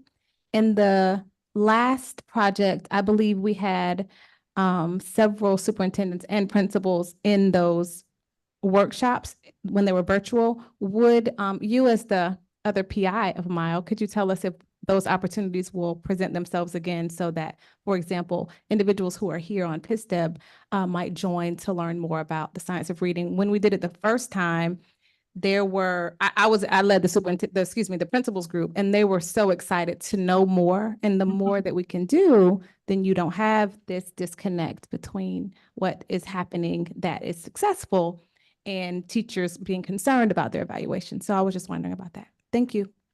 Thank you, Doc. We're working on it. We're working right now on creating a model for the state of Maryland, because we know right now through ARB, again, all the school systems have got to embrace science of reading. But the question, and a lot of folks are doing that, one, by purchasing new curriculum, high quality curriculum, talk about that. But also through letters training. A lot of school systems have embraced letters or other vendors who provide science of reading training, but it's becoming more and more expensive. And that culture piece is missing big time. And so we are working right now on creating some statewide science of reading training, both for administrators and teachers. And we're in the very, very beginning phases of this, but that's what we're working on. And, with MILE, Maryland Initiative for Literacy and Equity, that equity piece is front and center. And so the approach that we take, that we will propose, is one that centers the culture conversation. Thank you, Dr. Gibson. Thank you. That's the question. Yep, Dr. Allen. Hi, Dr. Gibson. This is Dr. Keisha Allen. Hello. So I'm paying attention to time. I don't know if we'll be able to go outside of the time that's allotted, but I wanted to make sure to ask this question.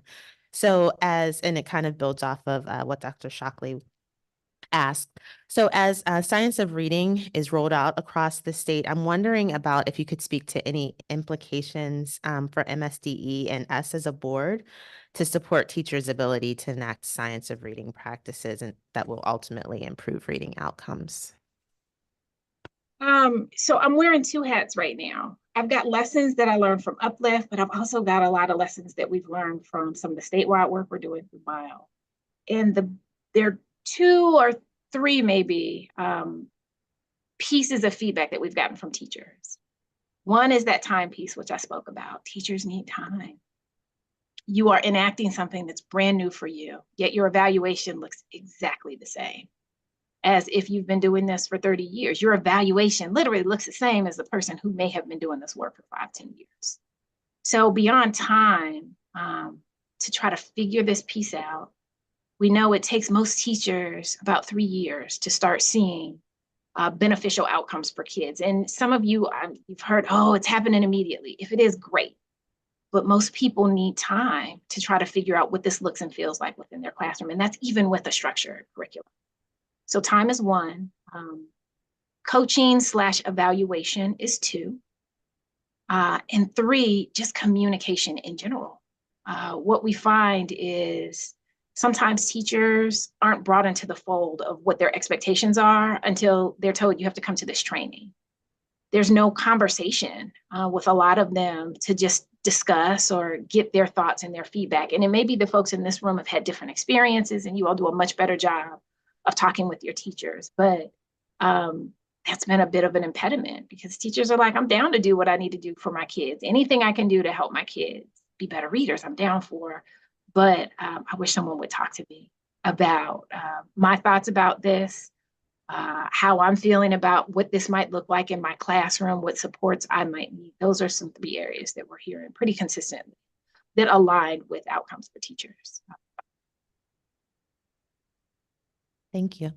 Did that answer your question? It did, and I think we'll continue to talk about it. Okay. Okay. So in the sake of time, I am looking at time. Dr. Gibson, I'm not sure how much is left in your presentation, but before we go on, were there any questions that you would like answered immediately, or are we still kind of processing? We're good. Okay. So Dr. Gibson, how much? I have one more slide. Okay. 2 more, but we'll wrap up. I'm gonna try to wrap up in 5 minutes because that would be an hour. I'm sorry, I just started running my mouth. Okay. No, you're very excited and enthusiastic about the science of reading. There's no secret, as a math person, I probably could go off on a tangent about fractions. So I totally understand. Okay. Thank you. The last goal was around participation in national board certification. Y'all, I got to tell you, I'm very critical of national board certification, not the process itself, but the money involved in it. And also Baltimore City, with all its issues, and I don't know if there's anyone from Baltimore City, but I love Baltimore City. So Baltimore City is here, the representative. Yeah. So I'll say this out of love. There are lots of issues with the model teacher pathway that was in place. Predominantly issues that resulted in lots of Black teachers not successfully going through the process. And they're their own set of issues, but there's so much to be learned from the work that went into not only creating, but sustaining that process. Stuff that I think could be embraced for way cheaper in the state of Maryland. On that aside, through Teacher Collaborative Grant, we had the opportunity to support our teachers with national board certification. And I told y'all, Baltimore City didn't really support it so much. There were maybe 40 or so teachers at the time when this began that were national board certified. But we worked with one woman, phenomenal. Her name is Esther Ward. And we had a very small cohort. She created, it was just 10 teachers, one-on-one mentoring with a coach. And again, she created a class structure. We got approval for CPD credits for the mentors as well as the candidates. And we also went through the process to get AUs, achievement units, through Baltimore City. But the mentors were paid, the candidates were not. We just covered, their coaching as well as submissions for national board. So we had 10 folks. Of the 10, 8 were Black, 7 Black women, 1 Black male, 2 white women. And of those 10, 70% passed. And of the 3 that did not pass, 1 resubmitted, I'm not sure I won't know until December if she repassed. And the other two, one went on to go to a PhD program, and the other just said, based on where she was in life, she was about to retire. She just said, no, thank you. What we found is that coaching was so important, especially for our teachers who participated or were coming from the Title I schools. It is difficult to teach when you're focused on behavior, right? And the coaching is really, in the coaches all were Baltimore City public teachers who would achieve national board in a similar or the same area. The coaching was essential and phenomenal because that's what all of the candidates said they would not have gotten through this process without coaching. Those coaches were phenomenal. And also that writing piece, what we found is the 3 teachers that did not pass, and even those who did pass, a lot of them needed support around that writing. The writing is heavy in national board. And even, this is not about intelligence, it's just exposure. A lot of the teachers needed a lot of support around that writing piece. And then the administrative support. Again, if you're at a school that may not have as many resources or as many hands on deck, these asking for prep days or ongoing support time was a challenge. But 70% for our 10, we had a very small cohort, but we were really, really happy. And we have continued that work. We're on cohort 2 right now. Same, it's still small, it's 10 people. And obviously we're outside of teacher collaborative grant. So Morgan has assumed the financial commitments aligned with it, but we've been really, really happy with that process. In spite of my critiques of national board, and my critiques are exclusively around the money piece, right? We had a really great experience with that.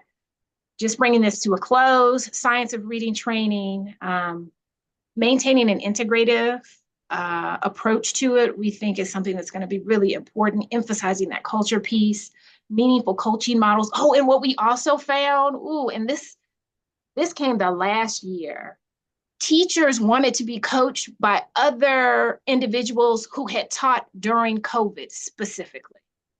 There was something about relating to someone who had been through COVID that was of significance in establishing. And then also enhancing parental knowledge for the undergraduate practicum. We just wanted to ensure that our mentors who were supporting our candidates had the same training that our candidates did. And also emphasizing that progress monitoring piece. I talked about it for teachers, but it's also an area that we continue to work through for our students. And then I just finished up with national board certification. So I'll let that be, and I'm going to shut my mouth now. Thank you so much. On behalf of the board, that was a great presentation in terms of that. I could appreciate the conversation tone of it in terms of us asking questions and just being able to give us the history of like where you started, how and why you got there, and bringing us forward. I know a lot of what you said probably resonates with other board members in terms of where we were with the science and reading. If some of us are like dinosaurs on this committee, have been around when we initially started talking about or hearing the rumblings with science and reading to where we are now in the blueprint and just kind of seeing everything unfold. Any parting words before I close out? Ms. Bobbitt? I want to give a shout out to Esther and my mentor, Rhea, and Angela. I have a second mentor now. I am in that cohort, and it's been a great experience. Oh, that's awesome. That's awesome. I can't see your face, but that's awesome. It fills my heart with joy. Good. I just want to say thank y'all for hearing me. Let me run my mouth a bit. Kelly Meadows, I know I got on your absolute last nerve, friend. But I appreciate all the support that you offered in helping us get through this. And I think it really was of benefit to our graduates, the teachers that we work with, and ultimately, even though a small pool, the folks who ended up working it. So y'all, thank you so much for your time. I appreciate you all. Thank you. And Ms. Meadows will share out if you had some questions or, you know, once you get home and you decompress and you have some more questions, Kelly will share out Dr. Gibson's email, and feel free to email her directly if you have some more questions or want to know anything else about the grant. But thank you again, Dr. Gibson. Thank you for the wonderful presentation. Y'all take care. Thank you. Bye-bye.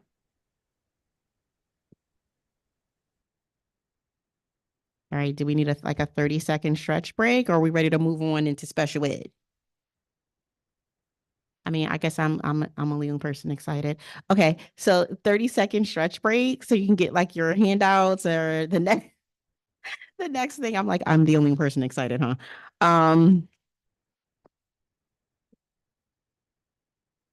So that is Kelly, what handout is that?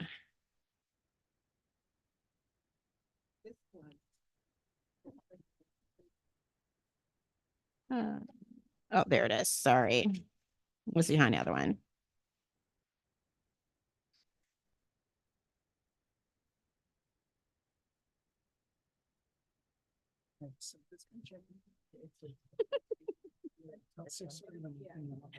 You're fine. You're fine. That was, I'm surprised she encounters, well, I'm not surprised. Right. She encounters so much. You guys, the administration, are reading? That's an easy sell. I don't. You know what? It just shows the level of. The more I talk. The lack of. Necessary. Gotcha. So sorry. So, quick question, not really a question, but Kelly, in looking down on our agenda, we have the permission to publish with the disciplinary actions. I had a couple of questions for that, and I'm just curious, not concerned, but I'm wondering, once we have the questions, because we know we had legal counsel for the last two meetings. And so I want to flip that to after lunch if possible, just in case we have a little bit more questions and we need some times. I don't want to feel like we're rushed in terms of talking about the disciplinary actions with the permission to publish. So can we do that right after lunch? Sure.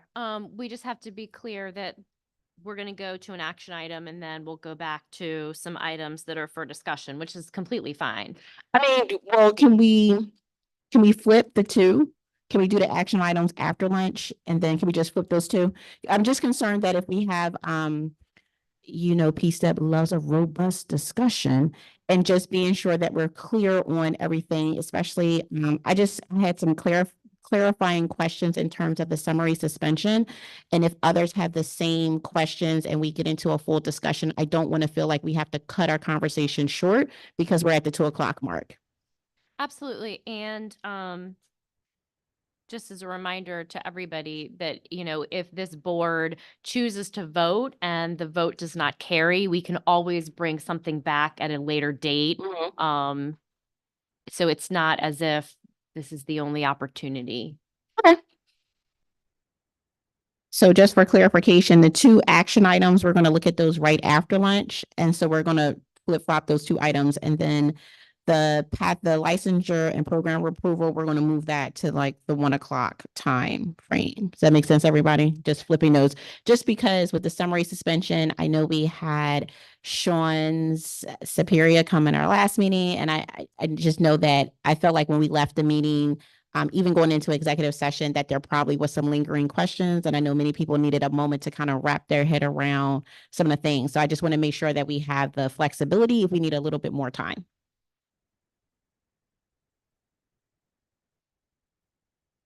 All right, special education and specialists.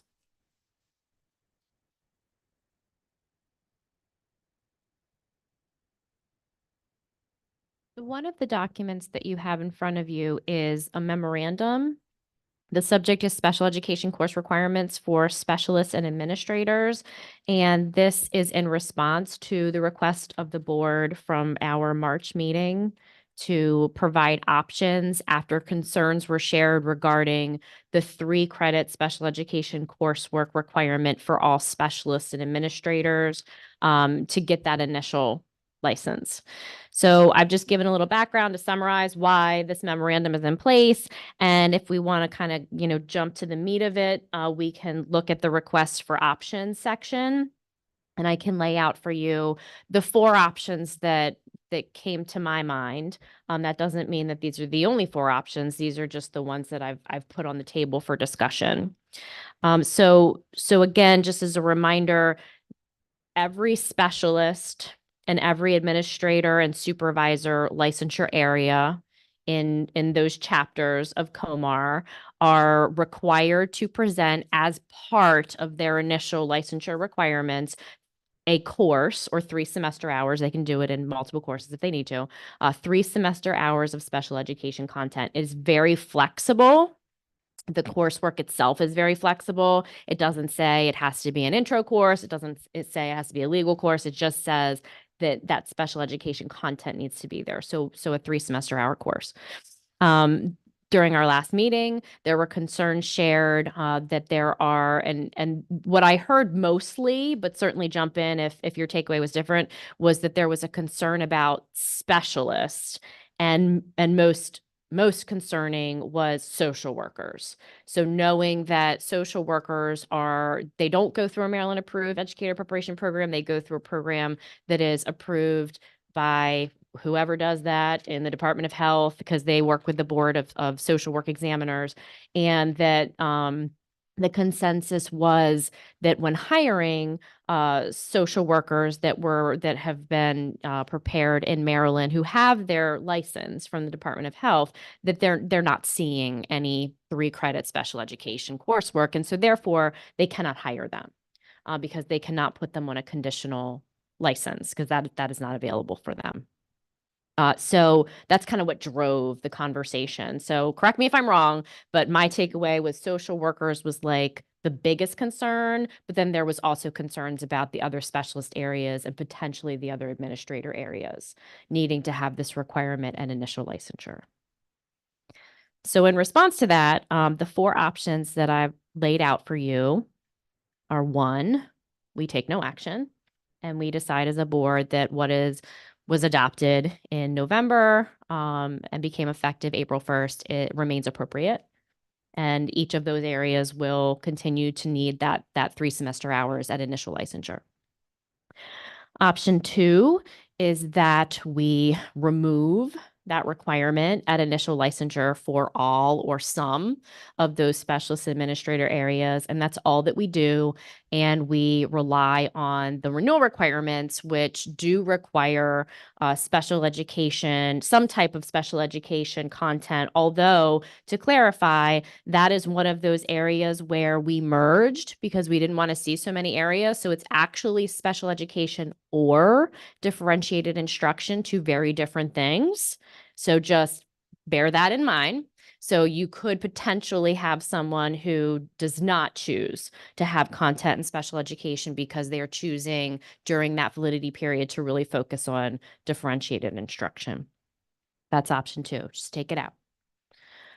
3, we could potentially take the same language that is sitting there for initial licensure and move it to the renewal requirements and be specific that those individuals at the first renewal have to have the 3 semester hours of special education as part of everything else. That would not, they still would need the 90 PDPs, they would still need all 4 content areas, but that they would also have to incorporate that 3 semester hours as part of that work. And then 4th, we could potentially look at opening up the temporary professional license that is currently only available to teachers in some instances. And remember, that's the credential that we designed for those teachers coming from out of state, and they don't have the licensure assessments, but they are prepared in another state. But because we have to meet the requirements of the blueprint, we wanted to carve out a credential that said, you're a professional, you're different than someone with a conditional license that's just starting their journey. But you do still need this one piece. So you can have a 2-year credential that is non-renewable. We could think about opening up that credential to specialists or a specialist or everybody to say that we will issue that only when the special education course is not there, and force them into getting that special education course within the 2 years instead of having the full 5-year validity period. So those are the 4 options that I've thrown out for discussion. Just to bring us back to public comment, there is a letter in your packet from Ms. Zogby, and she did reference this latter option. I just wanted to point that out because I heard her talk about it. But that is what she was talking about. So I guess I want to start with questions, or like I want to start with clarifying questions first, before we get into the comments to make sure we understand everything. Dr. Gartland? Thank you. For option 3, remind us, would that still have the flexibility in terms of content and whether it's a multiple 1, 2, or 3 credit course? We can write it however the board wants. So as currently written, there's flexibility. It just has to be a total of 3 semester hours. And the content as well, just as was for option 1. Thanks. Other clarifying questions? I actually have a question.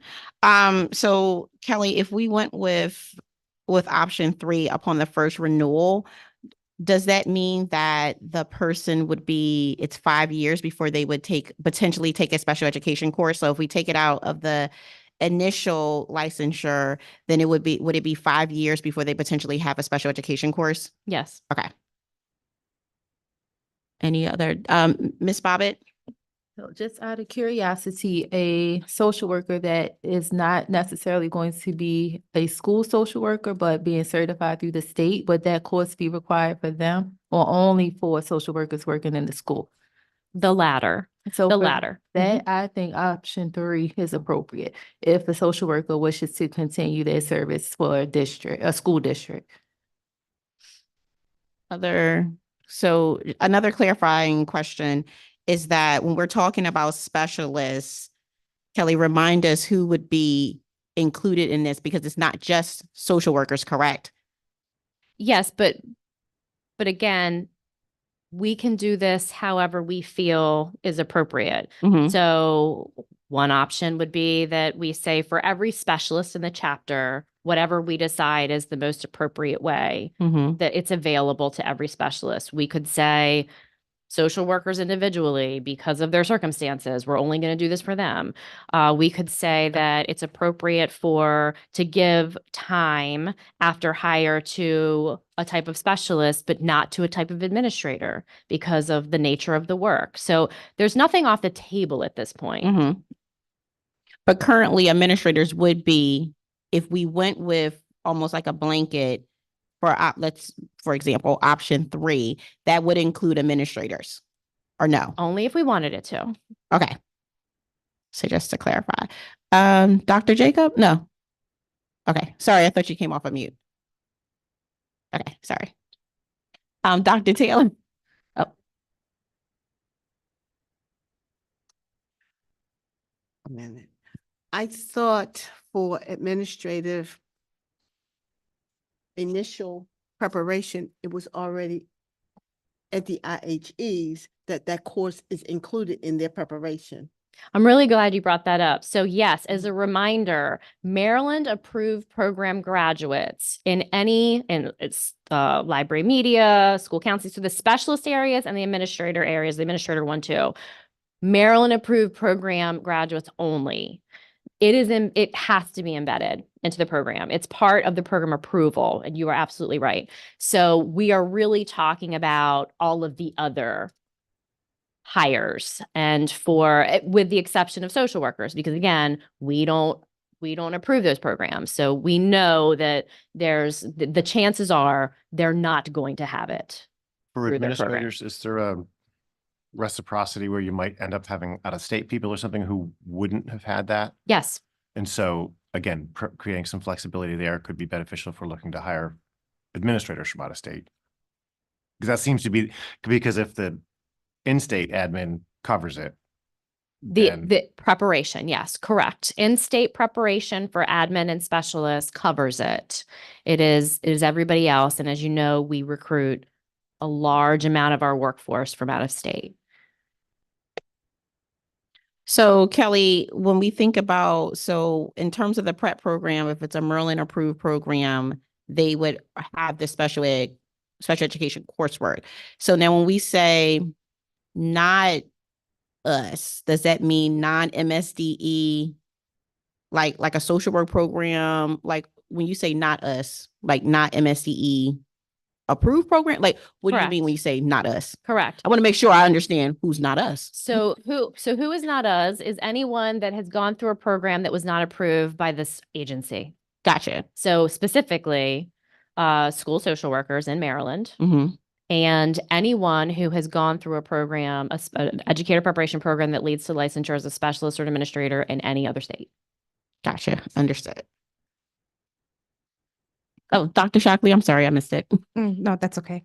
So I was about to say something similar to what was just stated because I took the special education class when I was getting my administrator certification in a school district. But I wanted to add for number 4, if we are going to use this as a template, that the language include administrators because it currently, as I'm reading it, lists specialists for the temporary professional license. I wonder, could we consider opening that up for administrators as well and not only specialists with that in mind, since this is about specialists and administrators? Because right now it's just for specialists. Yeah, I think we can do that. I think we are, we asked for the options. So now we're just exploring all the options and kind of deciding what we want to do since there was concerns about the special education coursework and social workers. So I think we're just discussing everything out and just trying to figure out where do we want to move with this now that we have the information and we know the options. I was thinking if we're going to vote that I wanted to amend the number 4. I don't think we're voting. Oh, we're not voting. I mean, we can, but I don't think we're there yet to vote. I think Okay. we ask for options. Here's the options. Now, I guess we go through and kind of talk about the options, pros Sure. and cons, what's going to make the most sense given the situation and what we're looking at. Okay. Kelly? Yeah, so again, just I'm going to circle back to public comment and to the last paragraph of this memorandum. I think it's really important that as we have this discussion and as we get to a point, maybe in a later meeting where we actually are looking at regulatory language that we're going to vote on, that the work group that was referenced this morning is taking place. Their final report is due at the end of this year. And what I want to avoid is us starting the promulgation process and getting to the point where maybe it's out for public comment or we adopt it and lo and behold, the Blueprint Work Group has some recommendations that do not align with the language. So just kind of bear that in mind. We may have to take our time on this one unless we can craft language that we are confident will align with those recommendations. Right. So Kelly, this is what I'm thinking, and please, as a board, I'm going to brainstorm out loud a little bit here. So we do have the testimony today that was written. And so as I was listening, I would like the opportunity to kind of go back and look at that again. Also, Kelly, is it possible that we could get updates from the work group? I can certainly reach out. I'm not a part of that work group, but I can certainly reach out to Dr. Antoine Hickman or Dr. Collins or another colleague of mine who sits one, or we could ask Ms. Zogby to come in and talk. I'm sure she would be happy. Yeah, just to give us an update. And so in term of, and I see your hand just a second. And in terms of things, because I know that lots of questions, lots of concerns with this, but also we don't want to put the hardship on the locals in terms of hiring. Is there a way for us to capture, I guess, some of our questions and concerns? And if she's going to come and update, and as we move slowly through this, we can make sure that we haven't overlooked anything that was potentially a concern. Is there a way for us to kind of keep track of our concerns? Because if we work through this slowly, which we have done in the past, and so we kind of little by little each month we look at it, but making sure that some of those concerns or questions as we're going along, like, ooh, that was, we have that answer, or what about this, or what about that, especially if we're going to get information from the work group. And like you said, as they're working through it, their final report is due at the end of the year. That helps us keep track and keep it in the forefront in case we go through the process with this. Is there a way that we can keep track of that? So this is what I would recommend, because I also don't want to put a burden on this work group. It's a lot of work. So what I would start with is reading their initial report, which is online, and there's actually a link to the e-copy of the memo. They're about to release an interim report in July. So I think we should pay attention to that. And then, of course, December. Now, I think that what may be better is if this board maybe generates a letter to the work group to communicate our concerns so that they have those concerns while they are working and doing their work, because clearly we're not a part of that particular work group. So of course I can share internally, but I think it would probably be more powerful if the board itself drafted some type of communication, just outlining, as you're working, please consider X, Y, and Z, and whatever we want to share with them to take to the table. Quick recap. What did you say was in July? An What's- what- interim interim report. Okay. And then you said currently they have something online. They do. They have an initial report that Initial was report online. that was provided in December 2023. There's not a lot of recommendations, as you would imagine, because it's the first report. Okay. I think that the 2024 report will be good for us to read. Okay. So in thinking ahead, this is definitely something that, and we think about future agendas, we probably want to circle back to this for sure in August. Correct? Yeah. And I think, and again, I don't want to speak on behalf of the work group because I'm not on it, but I don't think it would do any harm if we want to continue this conversation and we get to a place where we've drafted some language that this board is comfortable with to float that language with that work group to see what they have to say about it and get their feedback, as we would any constituent, because we always want to have those conversations before we take it to permission to publish when we can. So we can continue to have the conversations, but I think it's a good idea to loop them in to anything we're thinking now, so that we're not asking them to submit public comment or get to a situation where we end up adopting something that's not in alignment. Okay. Kelly, when is their next meeting? I don't You don't know? Not off the top It's of my okay. head. I'm sorry. You're like, Okay, I I can look it don't up. know. I'm not on that group, Melita. I don't know. So Kelly did make the suggestion of us drafting a letter, informal but formal letter, kind of raising some of our concerns or questions. Is it the pleasure of the board that we draft a letter? Okay. So go ahead, Dr. McGee. Sorry, last minute question. No, I might absolutely. be too far in the weeds. I usually am. So when we're talking about the special ed course, is it possible to, if the person has taken a special ed course in their bachelor's program before they've come into, okay, I just wanted to make sure that was clear, because there could be potentially an administrator who came through education program, Absolutely. elementary, did their special We're ed. much more likely to see it with In an their administrator and supervisor. Absolutely. Okay, so just a thought, like how long ago that might have been. A lot changes. So just wondering if we want to consider or think about like how long ago people have taken that special ed class, and you could, I don't know if you want to put timelines on it or not, but I'm just thinking if it was taken in 1978. Right. Right? Light has changed since A lot has 1978. changed. Not since 2004. No, So that's sure. 20. Right. Right. I'm just throwing that little. So I wrench. think potentially the suggestion of writing a letter, a formal but informal letter, just saying like, this was some of our initial concerns or questions that we can share with the work group, and then kind of come back together.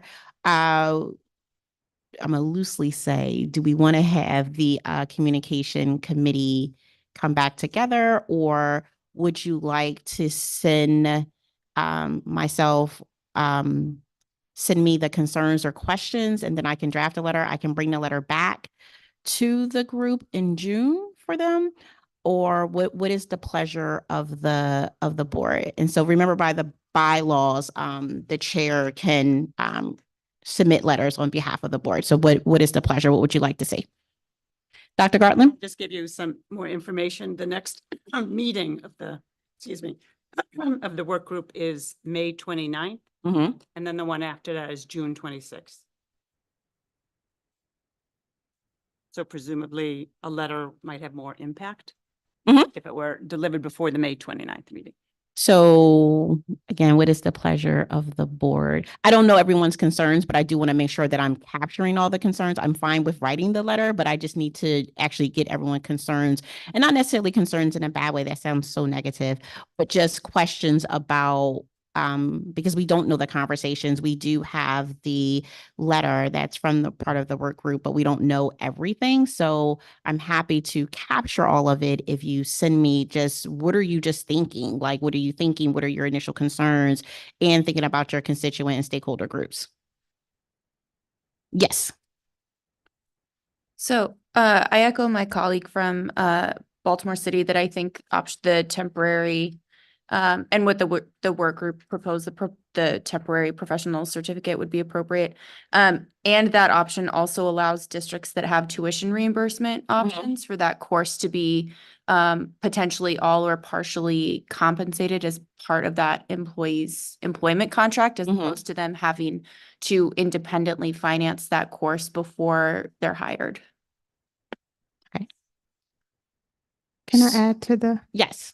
Another reason why I was, in addition to adding the language about administrators to the temporary professional license, is because we don't want to, stop people from coming into the profession just because they come from, another state. And for where we're positioned, at least in College Park, we have DC and Virginia literally right there. So we have so many people coming and who live in the District of Columbia or in Northern Virginia, and I would hate for those parts of our state to not be able to recruit qualified individuals because they don't have this very important course. And so that's why I'm leaning, just for the record, even though we're not voting, toward number 4. Thank you. So we have a couple of different things going on here, though. So And that's there what is I would some like in the letter. conversation about taking a position or in support of something, but then I do also hear that we have questions or other comments. So if we are drafting a letter, we're going to be drafting a letter kind of sharing our concerns and questions, or do we feel, I don't feel like, just as chair, we're in a place to take a position just yet. Dr. Gartland? Sorry, my back. So I like the last sentence here in her public testimony that she'd welcome the opportunity to discuss further. What if Sending the chair out for coffee? No, I'm teasing. or something else. What if the chair and maybe her buddy there, right, might meet with and discuss that we discussed it. We took into her consideration the public comment, and we would like to have a further conversation because we don't want to misalign anything that we would say now prior to the July interim report that the work group might have. Absolutely. The chair will reach out to her. Or is it, so I guess, what is the pleasure of the board? Would you like the chair to reach out to her and kind of schedule either a virtual meeting or an in-person meeting? I absolutely love coffee. So we can do that. Or do you want like a letter? I mean, I can reach out to her, schedule something, and then come back to you in the June meeting and kind of give you an update that might give us more direction in terms of where we want to go once talking to her and kind of understanding a little bit of what's going on with the work group, because some of our concerns could be present there too. Some of our concerns and questions could be present there. Yes. I like the idea of coffee. I also like the idea you mentioned about having a document where everybody can put their concerns or questions on that. So maybe we can create a Google Doc that we can collaborate on. So when you do compose your letter, you have access to that and don't have to do it on your own. Oh no, I was definitely not composing a letter on my own without. Sean, refresh my memory with a shared file in this board. I feel like, can we do that? Can we not do that? Do they have to email me? It's something with the open meetings. I'm so sorry. The concern is that when we have an open Google Doc, for example, that we're all working out of, the problem is that it really does run afoul of the Open Meetings Act in the sense that it's kind of a communication taking outside of the public eye, that, where we're all working on the same document. It would be I guess the analogy that I would equate it to is like email correspondence between like the board as a whole or like text messages, like that kind of communication, which the Open Meetings Compliance Board has swatted a newspaper on the nose of several boards because of that issue. So, but if they email me individually, that's different. correct. I mean, what you want to, I would just, yeah, if anyone is emailing individually, that's fine with questions and concerns, that sort of thing. The purpose of, I guess it's always good to talk about the purpose of Open Meetings Act in general when we talk about this kind of thing. It's just to make sure that everything we do is in the public eye and is transparent, right? And what the Open Meetings Compliance Board is kind of emphasized is the concern about what the quote unquote walking quorum, right? When you have like a subgroup of individuals, like 7 or 8 or 9 members all of a sudden who are just kind of emailing correspondence one after the other, forwarding this, forwarding that. And the more members get involved in the discussion, and the more we're kind of doing this, having these discussions outside of the public eye, the more you risk running afoul of it. So the safer play is always to, save these robust discussions for our lovely recorded sessions today and every month, but individual correspondences aren't necessarily afoul of the Open Meetings Act. It's just be careful of the walking quorum. Okay. Dr. Shockley, and then we're getting into lunch. I see people looking around at me. So Dr. Shockley. Yes, since we have a Zoom recording, I'm imagining there's also a transcript. So if we can't crowdsource via Google, we have the transcript from this meeting that could also help with what could go into the letter. So everything that we're articulating is probably what we would have verbal or in writing in the Google Doc. Well, sometimes some of the members of the board want to go back and speak to their constituent groups, which we wouldn't have. So I'm going to say this. If you go back to your constituent groups and your stakeholder groups and there are concerns or questions, I guess send me an email that says special education work group in the subject line so it does not get lost between the thousands of emails from Target and Groupon. So please put special education work group in the subject line. And then that way I'll be able to corral them if we need to have a letter. Then I'll already have like the information, but I will be reaching out to Liz to see if we can set up a meeting, and then hopefully we can meet before the 29th. If not, I'll be back at the June meeting with an update and then be able to update the board and think about our next steps. Dr. Gartland? That might have not been enough wait time. Go ahead. A tangent. Did you tell us that Kelly, that there's a work group on the specific to the specialists and administrators that you called together to look at the recertification? So there is another work group that's starting May 22nd to look at the administrator 1-2 licensure area, as well as the career ladder license principal We have nothing from requirements. them. That's what I was just trying to. No, it has not Nothing yet from started. them About, yeah, the work. Correct. No, I know, but I didn't know how far along their work had come, whether or not they've yet come to this special ed course. Great point. So can you clarify, Chair, Jim, when you get a chance, what your steps are? You're saying you're going to meet with the person and then we meet with the work groups and then we come back, or you want us to ask our work groups and then you're going to meet and bring the work groups? Yeah, I'm going to clarify it, but and get you really quick and then I can go through. Okay, this is Joy Spain. I first want to just thank Kelly for bringing the options to the table, because I know this has been a lot of discussion, a robust discussion, as Melita would say. I'm in agreement with the third or fourth option, just because I think it would allow social workers, and I'm really focused on social workers right now, just because it's tough to get them if they don't have that special ed. We're not going to be able to hire. So for me, looking at the timeline, I'm like, this is already affecting our next school year. So I just wanted to put that on the table. So I'm for getting the concerns out. And when you meet, if you happen to have those ahead of time, that would be nice. If not, I'm sure you'll share some concerns that have already been thrown out today. But Kelly, again, I appreciate you providing the options. Thank you. Okay, so just as a recap, I think this is our plan of action. I'm going to reach out to Liz and see if we can schedule a meeting, preferably before their May 29th meeting, but who knows in terms of availability. If we're able to meet before the May 29th meeting, I would like to have some of the questions or comments. So I would rather have that sooner versus later. I have some, but may not have them all. So that we can bring those up when we meet and I'm able to listen and kind of share our concerns in that point. If we're not able to meet before then I'll come back and definitely share that at our June meeting that we weren't able to meet. And hopefully I have a meeting on the calendar, or by chance we have to meet after they have their scheduled meeting. So like, for example, if we're not able to meet until the 31st, then that's after they had their meeting, but it would be the prep work and lay the groundwork for their June 26th meeting. Did I bring does that make sense? So, and if you're going to email me questions or concerns surrounding it, please put special education work group in the subject line so that I know to when I'm starting compiling it and making sense. In terms of the letter, I think the letter is dependent on when we have the meeting and how that meeting goes.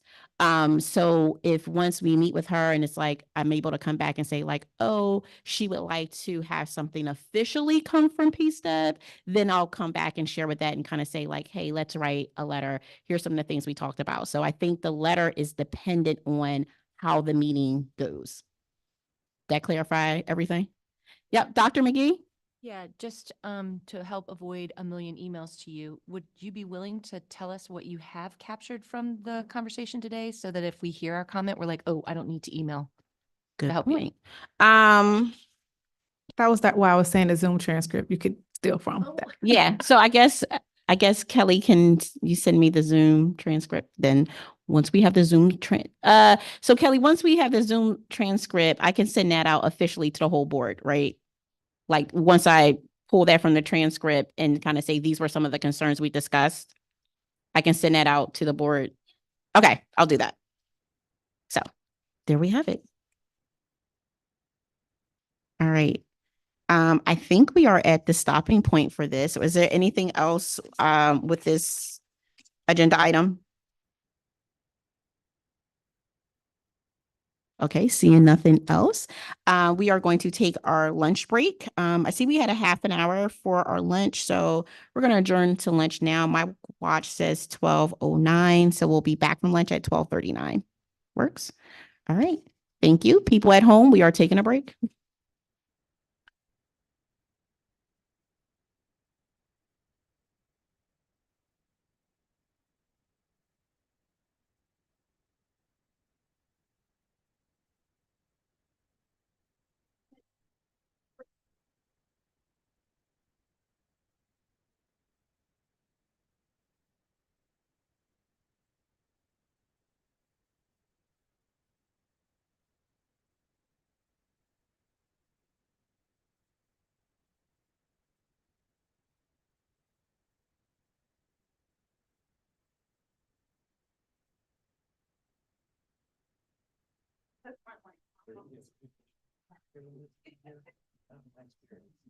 There are too many.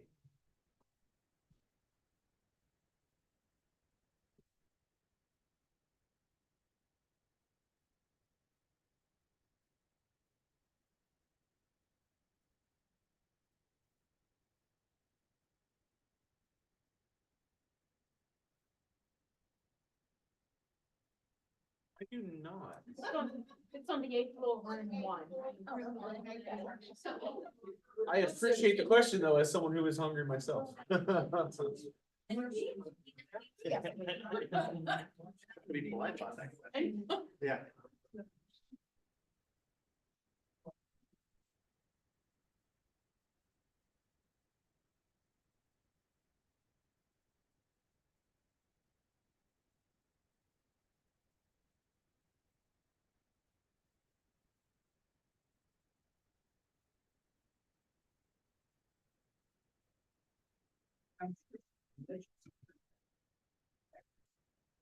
Everybody, we're going to be up on the 8th floor in room 1. Thank you. Oh my God, my word came from your pocket. Really?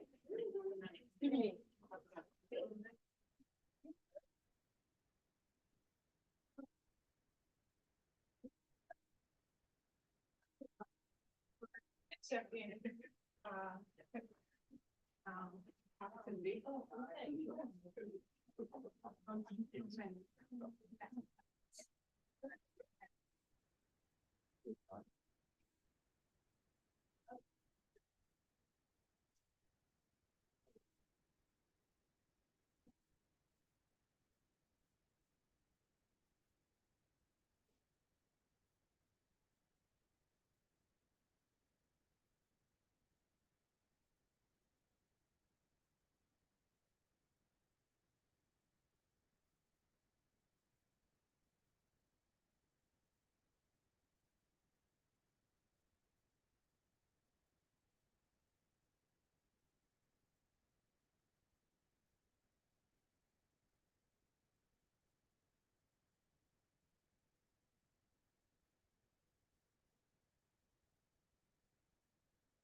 Yeah.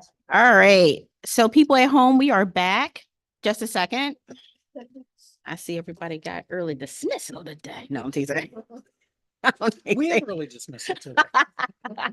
We do. It's midterm today. You get early dismissal in elementary school. There's like your VIP. Science teacher was like, I picked him up early. She was like, yes, I'm leaving out of here. I was like, oh my gosh. All this for a doctor's appointment. All right. Welcome back. Welcome back. Welcome back. So we are back from our lunch break. We are all nourished and fed and ready to go.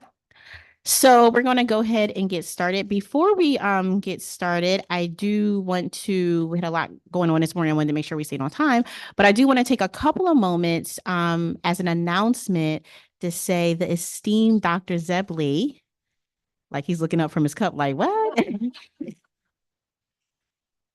Will be leaving us. I thought he was going to say something, but I'll have to say something on his behalf. So the esteemed Dr. Zebley, I won't steal his thunder. I'll let him kind of talk about it, but he will be stepping down. And so as chair, you have been amazing. You've just been amazing. Just your point of view, your just the questions that you've asked, clarifying, you've been amazing in terms of your tenure on the board. But I will let you tell your next journey in the education, world of education. Well, thank you. First of all, I wanted to be there today. Went to the doctor this morning. I do have strep throat, so I'm really glad that I'm not there to spread my germs amongst all of you. So you'll probably be very relieved that I'm not there. However, I am actually leaving Maryland. I will be teaching for the Delaware Department of Students, Youth, and Their Family, working at the Delaware Newcastle County Detention Center, working with incarcerated youth. And I am really excited about the opportunity to work with this population of students. And I am really excited. I'm looking forward to it. I live just across the state line, so I don't think I'll have to move quite yet, but maybe in the future, we shall see. Congratulations. They are lucky to have you as a Delawarean. Of course, you know, the degree of separation in Delaware is like 2 people, so I know exactly where you are going. And we'll say they are so lucky to have you. Many friends from the University of Delaware at some point all worked there as a tenure. It was the ultimate college job. So they are lucky to have you and wishing you best of luck. Hopefully we will be in person for June and we'll be able to send you off properly. All right, back to business. So let's talk about the disciplinary items. Let's start there.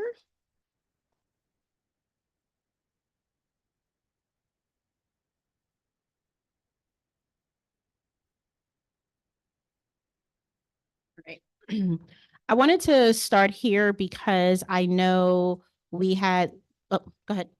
Oh, I wanted to start here after lunch because I know at our last meeting, we had legal counsel concerning the summary suspension and the moral turpitude. And then we had legal counsel before with Sean about it. And so knowing that in our where we last left off, we were asking like, go back to your stakeholder, your constituent groups, make sure that any concerns we can kind of bring up. And I know that after each time we've received legal counsel, I kind of stepped away with different what ifs. And so now lately, with our last one, was thinking about with the summary suspension and like what that looks like. So wanted to start there to make sure we have clarity on it, but just also making sure that I understand everything correctly. So I'll give everybody a moment to find the right handout. It is the one that the subject says permission to publish, Comar 13A 1206 disciplinary actions and denials.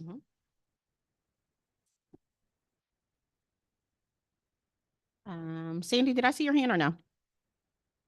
Oh, okay.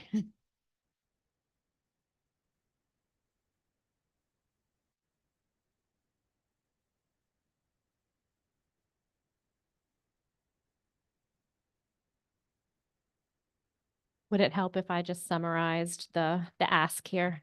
Yes, go ahead. While I'm getting my notes. Just for a second. Okay. So these regulations, I believe it was the February meeting that we first started discussing, January, February, potential amendments to this particular regulation. It is part of the licensure regulations. And it is part of the chapter that governs disciplinary action and denials. Specifically, what is amended before you is two things. One has to do with the definitions. You will find additional definitions in that first section. And then second is a new regulation, and everything's highlighted that's new, called summary suspensions. And it is specific to the procedures regarding taking action, specifically a suspension action, given State Government Article 10-226C2, which is outside of the other causes that we have regulations for suspensions within this COMAR.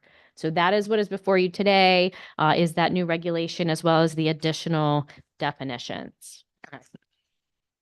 So I guess my clarifying question and asking to make sure I understand everything. So in terms of the summary suspension, if I'm understanding everything correctly, is that this takes away the power of the local? Because I thought that the local that has the due process. And so with this, that the local superintendent with the whole due process, they wouldn't be able to do this. And it puts the control, we'll loosely say the word power, with the state superintendent.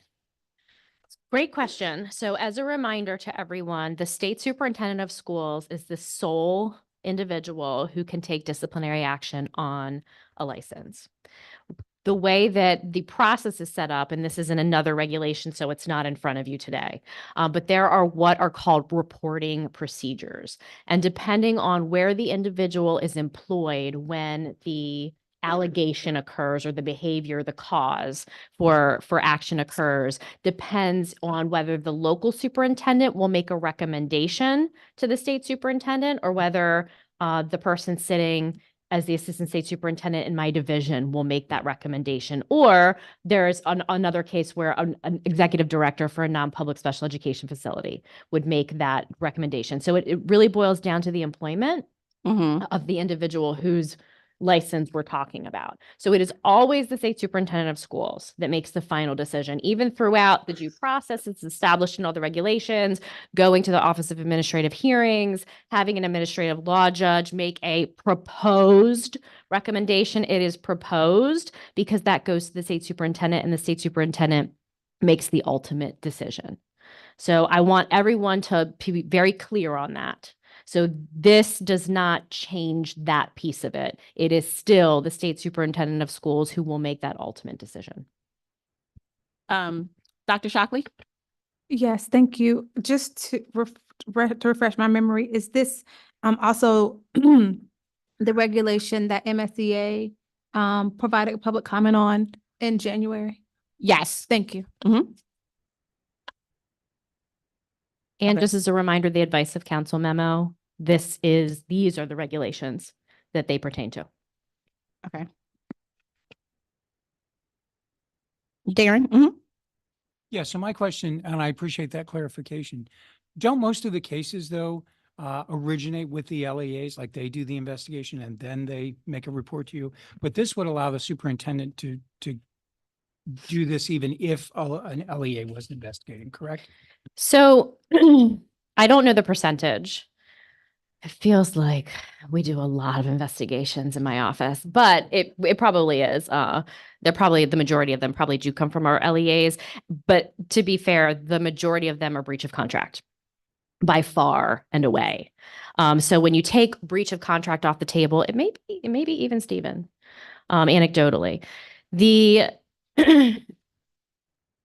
When in my tenure, I've seen this happen 2 or 3 times, two times. Both times they were LEA cases, and both times the LEA made the recommendation, but we worked together because the LEA said, there's no cause here. And we were able to say, oh, but there is, it's this. So it doesn't happen often, but this, again, it all comes down to, is there an imminent safety issue for students.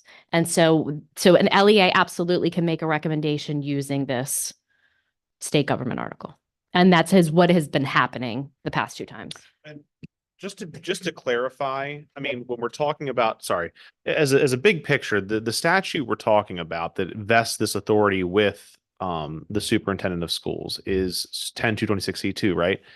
We're talking about the same authority that other licensing boards that is given to other licensing boards with regard to their licensees to protect the health, safety, and welfare of the people who are under their care. The same way that Right. Hold on. I don't mean to cut you off, but I do want to clarify, because this is what I kept coming back to, is that are we taking something that other boards and licensing bodies use, and are we trying to apply it to education, and does it really fit, or does this make sense? So I know in one of the meetings you talked about the historical reference of it, but does it make sense in terms of education? So that's another question that I'm trying to understand. I mean, in the view of in my view and in the view of the statute, yes, because the point of the statute is when you have a licensed profession that may have an imperative risk, that may present an imperative risk to the health, safety, and welfare of the public. Yes, anyone who is licensed that presents that risk and their license allows them to perpetuate that risk, it is applicable to education in the same way it's applicable to not just doctors, for example, but social workers have the same kind of provision. Therapists have the same kind of provision.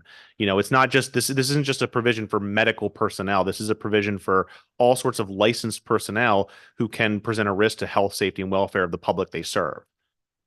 So, and again, just to be clear, this is, as Kelly said, this is a rare exception that we use. Generally speaking, well, it's rare now, right? But then if we keep it like this, it may not become rare, right? It's rare now, right? Because if we go in this direction, it's rare that it's happening now when we look at it historically, but once we kind of put it in place, it could change.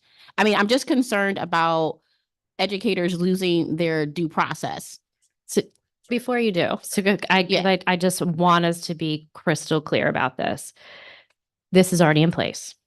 This is not a new law, and we are at liberty to exercise this law and will again.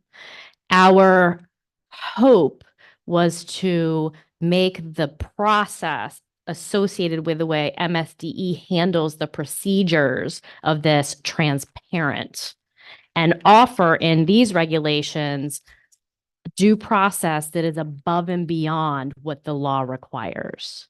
So I just want to put that in perspective. And I don't want anyone to walk away thinking that this is something new, that we are trying to establish. Our sole purpose was to make it transparent, because you all didn't know that this existed, just like our LEAs don't know that I didn't know it existed until we had to find it and use it. So I just wanted to be clear about that. The one thing I also wanted to add, I'm sorry, I need to talk to the mic. The one thing I also wanted to add is when I said it's rare that we've used this, the reason isn't because, we didn't have a procedure in place. The reason this is a rare occurrence is because generally speaking, when someone presents a health, safety, or welfare risk, you usually have a cause in our regulations already because they're pretty comprehensive in scope.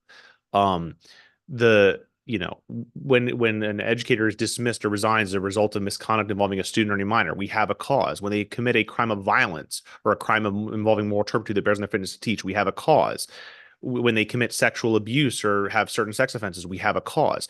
There are plenty of causes under our regulations that allow us to take action, which we use.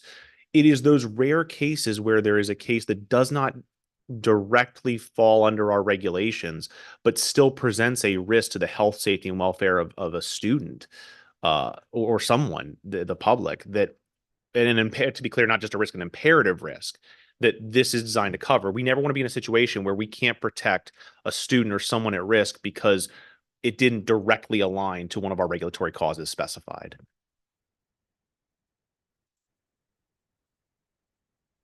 Darren. Right. And just to provide sort of a counterpoint to that, I believe in this chapter on the board, we've had a number of times where we've looked at this chapter and we've brought in different things and so forth. Historically, the board has never approved changes here. And I think that's largely because there's a sense that it's working, that due process is in place, the process is relatively understood, the locals have a role to play, MSDE has a role to play, and so forth. So we've never felt the need to add additional language to it. And I think part of that also comes, and I keep going back to what Dr. Zebley said a couple of meetings ago. You could take obviously what is often the due process and the definitions that are used in other professions and also put it here, which is the historical background of it. But that may not necessarily mean that it transports well. So I give an example, like we go back to the term moral turpitude. Well, I think if I thought about what moral turpitude was with my doctor or with my chiropractor, I could come up with fairly agreed upon understanding of what that is when someone crosses the line. But we're in a condition now by which I think, especially for teachers in the classroom, the ambiguity of the word morality opens up a huge issue. That book you have in your classroom that a student saw, what exactly is the content of that? What's on page 12? Are you peddling something that's inappropriate to our children? What is clear to one person is not always clear to another. And when you start to codify language that maybe isn't necessary to be there in the first place, because this is a different profession, then I think it does open up the door to creating COMAR that creates problems when, frankly, there's not a lot of problems there to begin with. So I guess my question, the more I've thought about this is, do we really need this? Because again, that worries me. I understand the way morality can kind of translate to a lot of different trades and professions, and you don't have huge social upheaval about it. But in this case, that seems to be different, and it's the inability to truly, I think, have an agreement on what that means that's concerning to me. We've never had language quite like that kind in this. And again, because it doesn't quite work as well in this area. So I guess in what I'm trying to say is there's been a sense for years on this board that this generally works. There's not been complaints from teachers about lack of due process. There doesn't seem to be lack in Teachers Association about that concern. So maybe I've learned and I apologize for taking so long, but I've learned how often writing COMAR opens up doors you never thought it would open. And sometimes they're positive and sometimes they're negative, but I have concerns about it, and I'll be quiet and let someone else have the floor. Sandy? And additionally, I think a concern is if we're trying to find something, like we've been talking about these terms, morality and moral turpitude, and like in the discussions and trying to define them, it was unclear about how we're trying to define them. So like that makes me nervous that we're trying to define something that common law or whatever hasn't necessarily been able to define. And now we're saying, well, we're gonna do this. We're gonna put a definition of this. We're gonna do a description of this, right? Because like historically, it's been hard to define. And for us to put into words what we think it means, doesn't that create a bigger issue since it's been hard to define? So the Division of State Documents, when they released the most recent style manual that I'm aware of, and if someone knows a different one, please let me know, because I would love to get an updated style manual. But the last one I know is from 2009, and that's when I use when I review regulations routinely. It indicates when you should use definitions and when you should define terms, and that you should define terms when there is ambiguity, when the term itself doesn't lend itself to, an easy understanding of what we're talking about, right? And it makes sense. I mean, the board asked me to provide legal guidance on the term moral turpitude because the board didn't know what it was, right? And it understandably, because it's a legal term.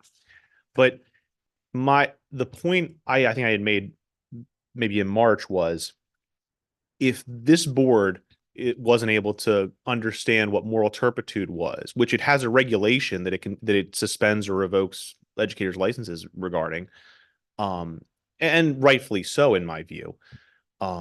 But if the board doesn't know what that term is, what hope does an educator have who is in need of if we're protecting due process, what hope does an educator have to understand that term? And I understand that no definition is perfect. I understand that this definition can be, rather broad depending on how you view it. But the concern, the flip side of the coin is, without a definition, an educator goes to the appeals the case to the Office of Administrative Hearings and says, well, how is this moral turpitude? I don't even know what that means. And Kelly can attest, I'm sure, we have a fair number. I anecdotally, it's probably at least half of the educators that I have had contested hearings against with regard to their license that represent themselves that are pro se. And I by far the terms that are most disputed are moral turpitude and misconduct. And moral turpitude is really because there's not a clear understanding of what it is. So I get this isn't a perfect definition. I would love nothing more than for Maryland case law or a Maryland statute to come out and say, this is what moral turpitude is. It would save me a lot of time and energy.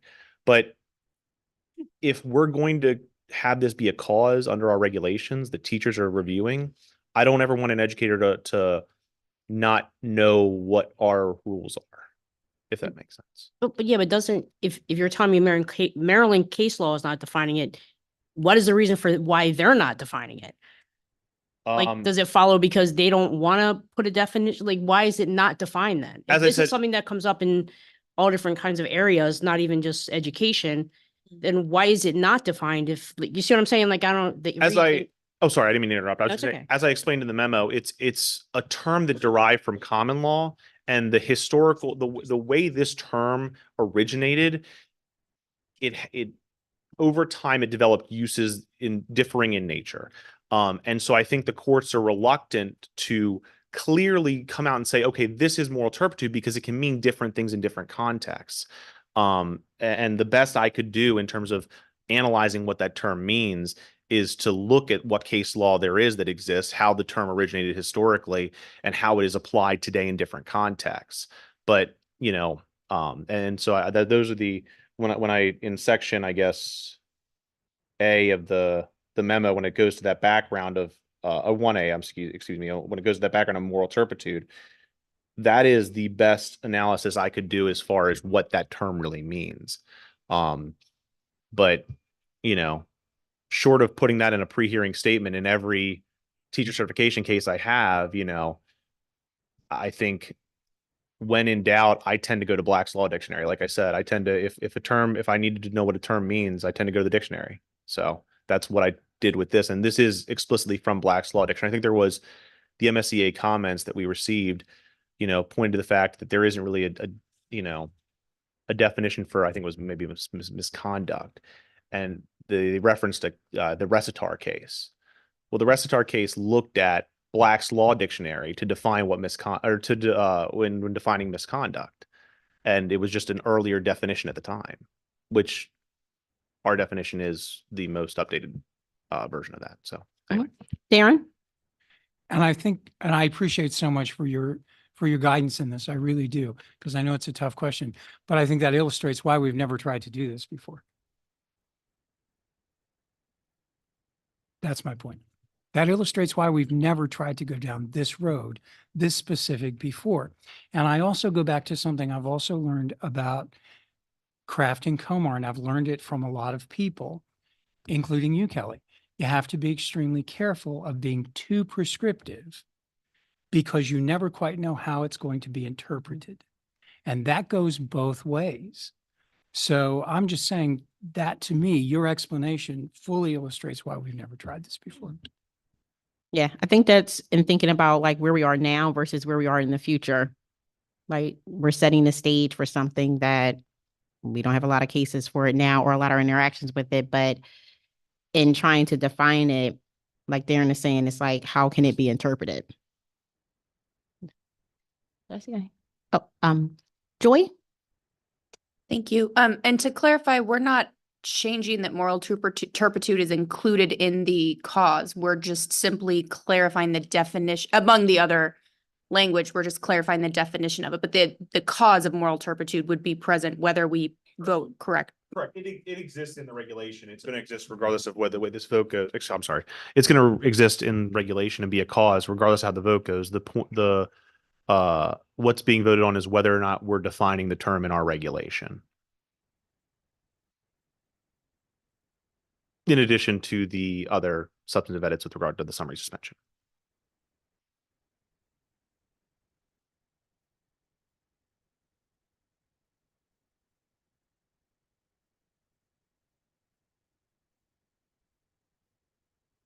Any other thoughts?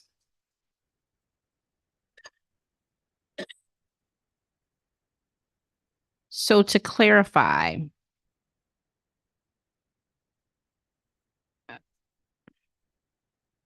do we have to change? Do we have to change it? No. Sean, you looked at me like a little weird, like what? So, so, so in terms of, because we're looking at permission to publish, and and correct me if I'm wrong, I don't know if we're in a place yet to make that decision.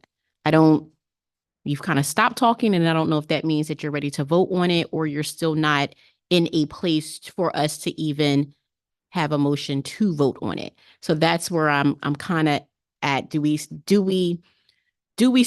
understand what is like the context and what's going on here in a place that, because on our agenda, we do have a permission to publish. Are we in a place to vote to do that? Because you've kind of stopped talking. So I don't know what that means. Does that mean that you still have questions? You still need clarity? You still have concerns? Yeah, I mean, it's up to obviously it's up to I always forget the microphone. It's always up to the pleasure of the board. You know, you can certainly entertain a motion if there is one, and if if anyone wants to move to vote on it, they can. But if not, I mean, if there is further discussion, like I said, I'm happy to answer questions, or if the board wants to, I mean, yeah, I think what maybe makes sense is just having a motion. And if it gets voted down, I mean, like Kelly said earlier, we can always we've certainly heard a lot of the board's comments, and I understand where they're coming from. And if there is specific, I guess one of the things that I would also suggest is, and maybe based on this discussion, it sounds like the board, or at least if the board does vote no on this, I don't know whether the board even, it sounds like the board might not want to even go down that road of defining these things or codifying these things. But if the board does have specific suggestions as to what that definition should be in the alternative, or what any of these definitions should be in the alternative, or what a procedure for the summary suspension should look like, rather than it being kind of nebulous and at the discretion of MSDE, we're happy to. I'm happy to certainly listen and try to work on any changes if there are any. But like I said, I think the probably what's most apropos right now, in my view, would be a motion, and then if it gets voted down, the board can certainly let me know any potential amendments or revisions. Darren? And I guess the way we would do that is someone could either make a motion to publish, which would be favorable, or someone could make a motion not to publish. Sure. And if that's the case, then the chapter stays as is, correct? And then we move on to the next thing. All right. So with that being said, the chair will entertain a motion if that is where we are. We'll entertain a motion. Sandy. I make a motion not to publish. I'm sorry, I don't have it in front of me.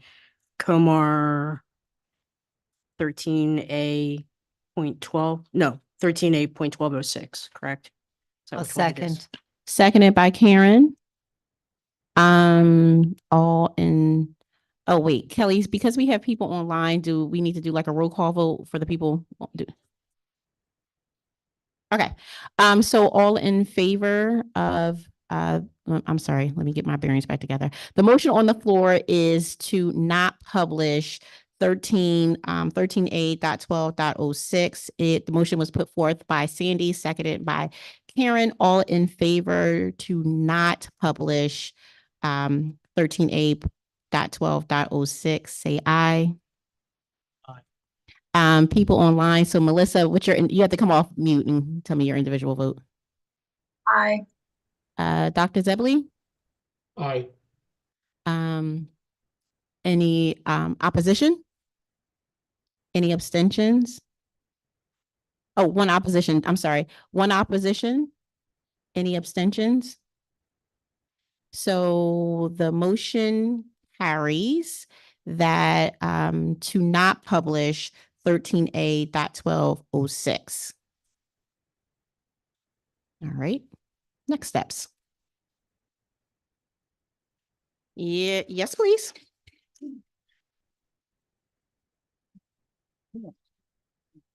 Okay, so now we have the really large packet.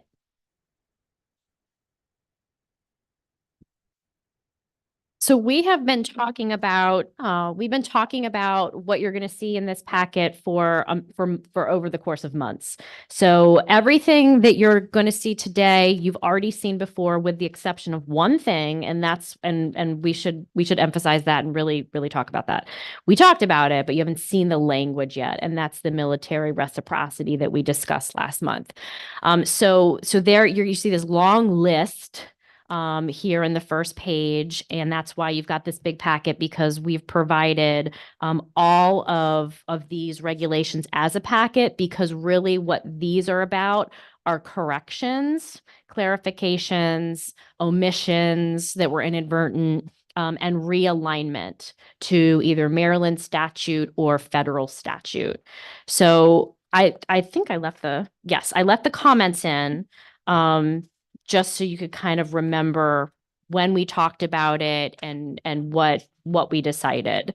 So, Ms. Kitchen, how would you like me to proceed? I think, don't we normally just kind of rack them and stack them? Just Pick go them off one by go one. down? Just rack 'em. So, right, rack. You guys are laughing. This is what we do. We just pick them off one by one. So, Kelly, quick question. I was looking at 771 just a little bit, and I don't know if this is the time to ask this. If it's not, she said no. Okay, so we're gonna keep going. It's later on the agenda. So everything having to do with those changes, specifically to 771, are for discussion today, and they're in another packet. But it has something to do with reciprocity. Not military. Okay. All right. It's a different reg. All right, we're ready. Wait, everybody ready? Do you have your color pen and y'all situated? Okay. Okay, so again, we are asking the board permission to publish amendments to all of the regulations that we're about to go through. We're starting on page 1. The first highlighted section is a change to the authority. And the authority that you see here is a federal statute, and this is what gives us the authority to have the language with regard to military reciprocity, which we will get to further down in the packet. Wait a minute. We need clarification here. We okay? Okay. No worries. All right, Kelly, we're ready. Sorry, in the regs, skip the transmittal memo. And then we're going to turn to page 6. And here is where we find the military reciprocity language. This is the first time that you're seeing this regulatory language. We talked about it in generalities last month, but this is the language that we have drafted. It has been reviewed by counsel, and it has been determined to be legally sufficient.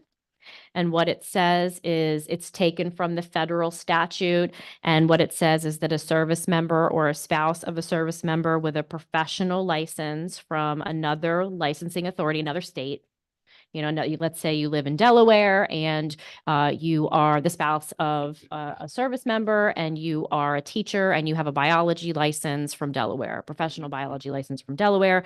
You move to Maryland because of military orders. As long as you have utilized that license, that Delaware license, within the 2 years preceding the move, not for the full 2 years, just within the 2 years preceding the move, and you remain in good standing in Delaware, and there's no disciplinary action against that license or on any of your licenses from any other states, we will hand you a Maryland comparable license. And then once you get that license, you still do have to do what needs to be done to renew that license. But that initial license, it really is a one-to-one reciprocity situation.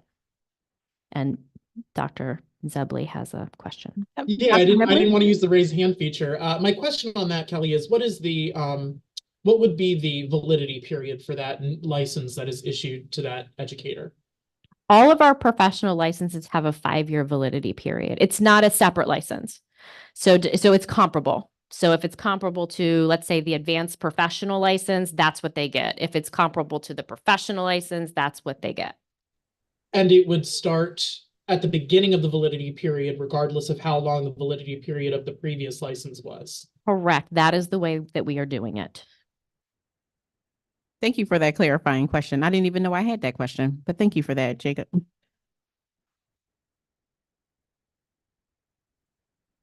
Yep. I think we're ready. Okay.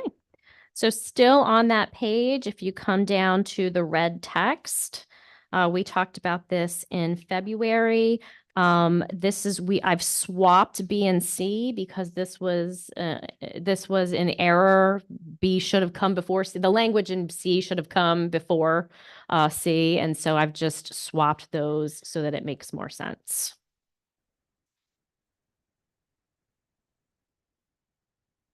Page 7.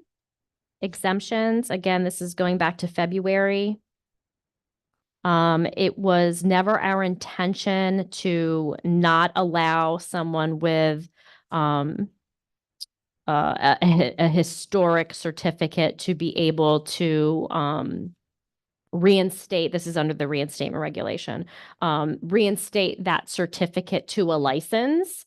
We had carved out some exemptions and we used the terminology license. So really what it ended up looking like is that it only applied to those with one of the new licenses and not with one of the historic certificates, and that was never the intention.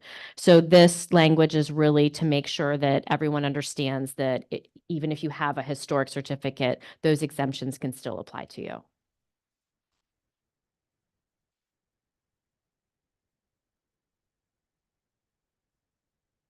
Page 10. This is another clarification. This is the in-district training program. We got questions about whether if an individual qualified for content with the test, did that mean that they didn't have to have a bachelor's degree? And that was not the intention. So we're just calling it out here to make sure it's clear to everybody. Thank you. I have a question on the same page under the in-state pathways, higher up, under Maryland approved programs. Because the COMAR 13A0706 does not sort of parse out, like in terms of credit hours, what programs require anymore. Those I believe were repealed. How do you think that, do you believe that this language is clear enough to capture what an IHE would seek for clarity if there were a new program or an existing program with changes less than the 33%? So I want to make sure I understand, because with the 33% now we're talking MHEC talk. So any changes or any program, right? So under Maryland approved programs, these are right what we are required to meet under 1B, and I can maybe ask this later, but this is up for publishing, so I want to ask for clarity for 13A0706. The current regulations are not as detailed as the previous regulations, which outline specific credit hours for different pathways. 13A0706 is much more general, which is a good thing, right? There's flexibility there. So with that in mind, would an IHE just continue to lean to this document for those nuances, or is it the National Accrediting Agency? No. So these are the educator licensure regulations. And so they're pointed to 13A0706, but what the IHE should be looking at is 13A0706, not these. So when it says completes everything under COMAR 13A0706, that's where you get into the weeds and the meat of what the programs need to look like. So these are not the regulations that I would say a program like yours, Ebony, should be you should be referencing the 13A0706 directly. Thank you. With regard to letter C, the latest update on the, never mind, excuse me. I'm thinking about what just happened in session this No, year. you're absolutely right. So as I was reading this, I realized that I should have pulled out this particular regulation. So thank you. You're welcome. For discussion later, and the reason that I want to pull it out for requesting permission to publish just the 03, just this one, is because if we promulgate this, then we can't promulgate the other stuff that I'm going to talk about later. So this was my mistake. We're going to ignore this particular highlight right now, please. And if you do grant permission to publish, please, in the motion, make sure we're clear that we're going to remove this piece right there. It's on page 10. Page 10 Page 10. and 11 10 and 11. Okay. and part of 12.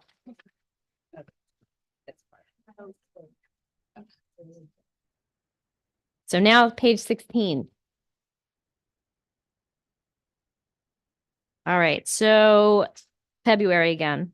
Teaching endorsements. This was just a missed error in citation, pointed to the wrong reg. We made some updates, didn't change the citation. So this is a correction.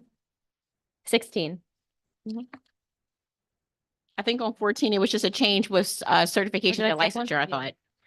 Sorry, It was just a, terminology. yeah, happy glad. Okay. Yep, I see it. Terminology. So 15 again, error in citation. 16. Nope, that was 16. 17, another terminology correction. Go ahead. Thank you. For 17, I know I saw the terminology correction. I appreciate it. Under 17B, 1A, with the passing score on the reading instruction test. Similarly, for programs that are new and want to have this special provision, has that test, I don't believe that test has been made available. or has Dr. it? Shockley, you said it really fast and Oh, I I'm so couldn't sorry. find it. I was just like, what, like, You know what? B1A. I'm so sorry. Wait. So like, there's so much in my brain because I thought I was gonna have to spend all my energy on page 10. Let me slow it down. are you on page, we're on page I'm on 17? page 17. Okay. Section A. B, thank you. B1A. Thank you. Capital B. I needed a And then accommodation one. there. I was like, wait a minute. Okay. I'm acting like a teacher. Please forgive me because I really am. Okay.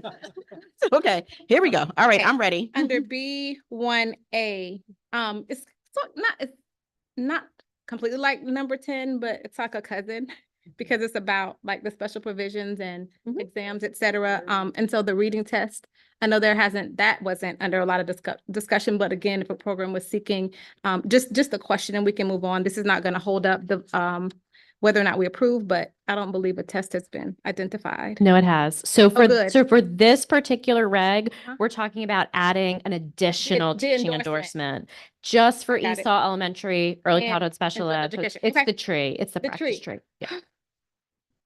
Yep. Lots to keep track of. All right, 19.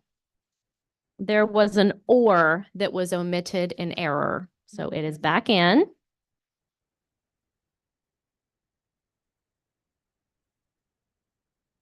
'25. Terminology.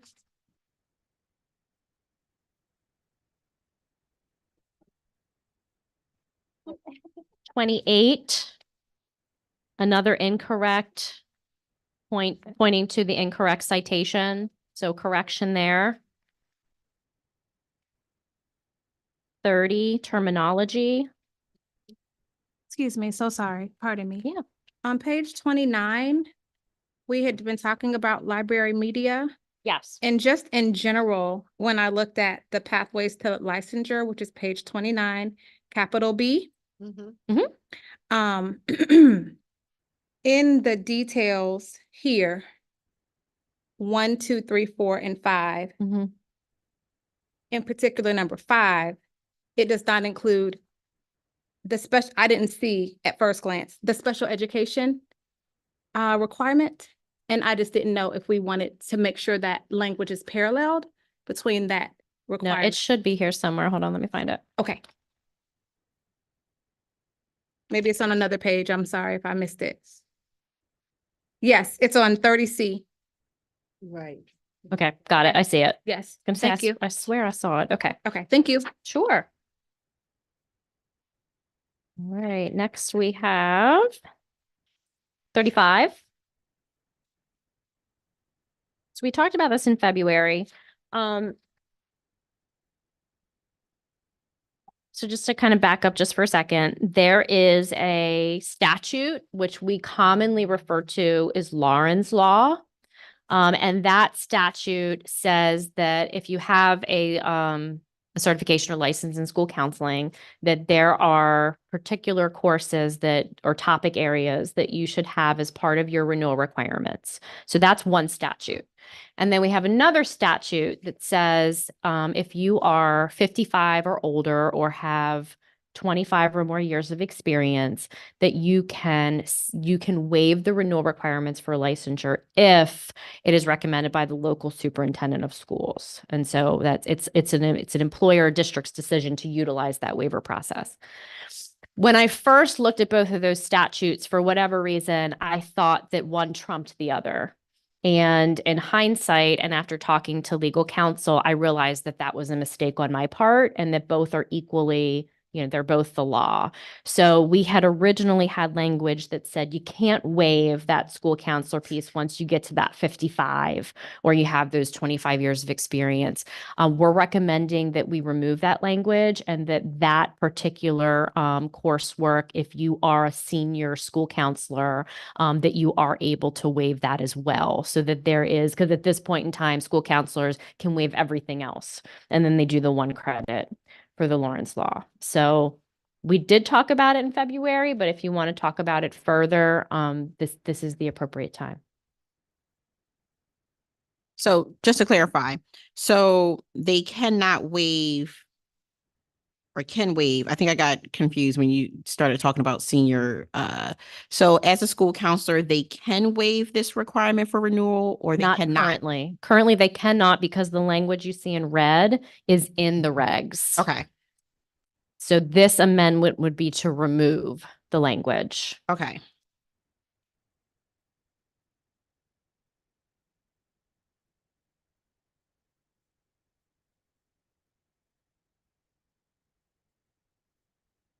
Any waiting time? All right. Yeah. So then, when this is published, how will people know that this is going to be removed? Will there be a strike through? It will be in brackets. Oh, okay. So that's what we do for the purposes of both boards is we make it red, so it stands out, and we highlight any italics. But what it will look like in the Maryland Register is anything in italics is new, anything in brackets is going. The color coding helps because I feel like we were looking at this one time without color coding and it was a little harder to follow. I think we're ready. Okay, page 37 is another terminology correction.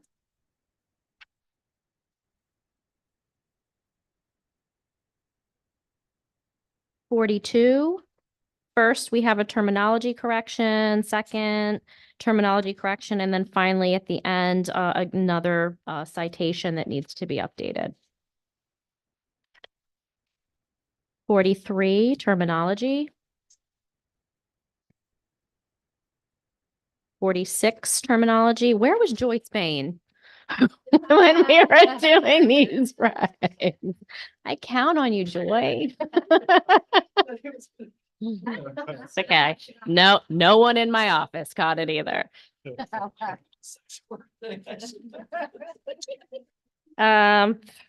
that it?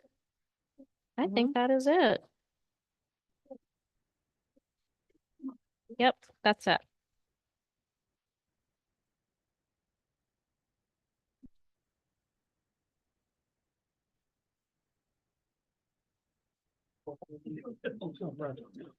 Listen, this was easy. There were times that we would have had something like this and would have had like to go through page by page, talk it all out. So this wasn't, no, this was easy. Right. We already had the conversation. So this was easy.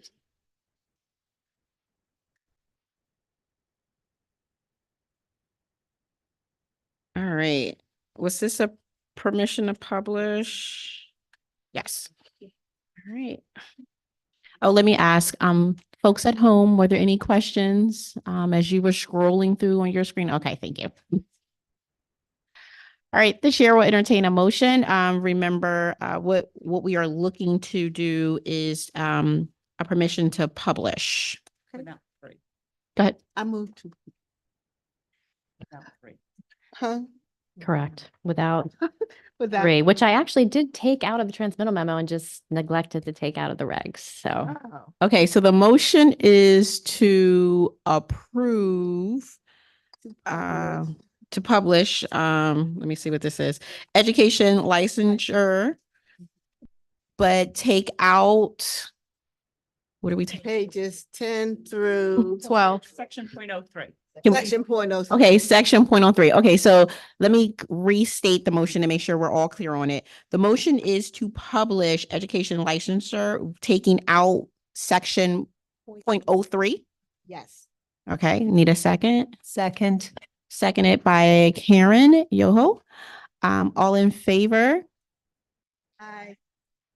Melissa, Aye. Jacob, Aye. motion, I'm sorry. I just had, thank you. I had a whole brain last. Any abstentions? Any, no, not abstentions.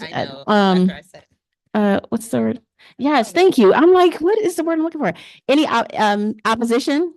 Any abstentions? Okay, motion carries. So we have voted to publish 13A.12 educator licensure, but without section 0.03.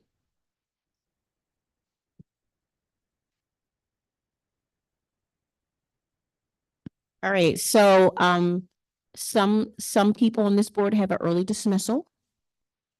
So you can go ahead and grab your things, go down to the office. No. So which is good because I don't think we have any other action items. I think we're still good in terms of quorum, but we're gonna move on. Kelly, are we gonna do licensure or program? Which one? Do you have a preference to which one we do first? Okay. yes, I think it makes more sense to do the program approval, the subtitle 07 first. Okay, so program approval. We're not going to get through this just to Okay. All right, so as a bit of we're going to go ahead and assign homework before class is dismissed. We probably won't get through this, so coming into the next meeting, take the opportunity to read it because we'll have it, mark it up, ask questions so that we can start, I'm gonna loosely say start from there in our June meeting. And I apologize, we must have lost the color on our copier. This does not have the highlights don't look yellow. You can still see where they are though. So what I want to do is I want to skip right to what we've never talked about before, which really has to do with Senate Bill 771. It was signed by the governor last week. So if we turn to page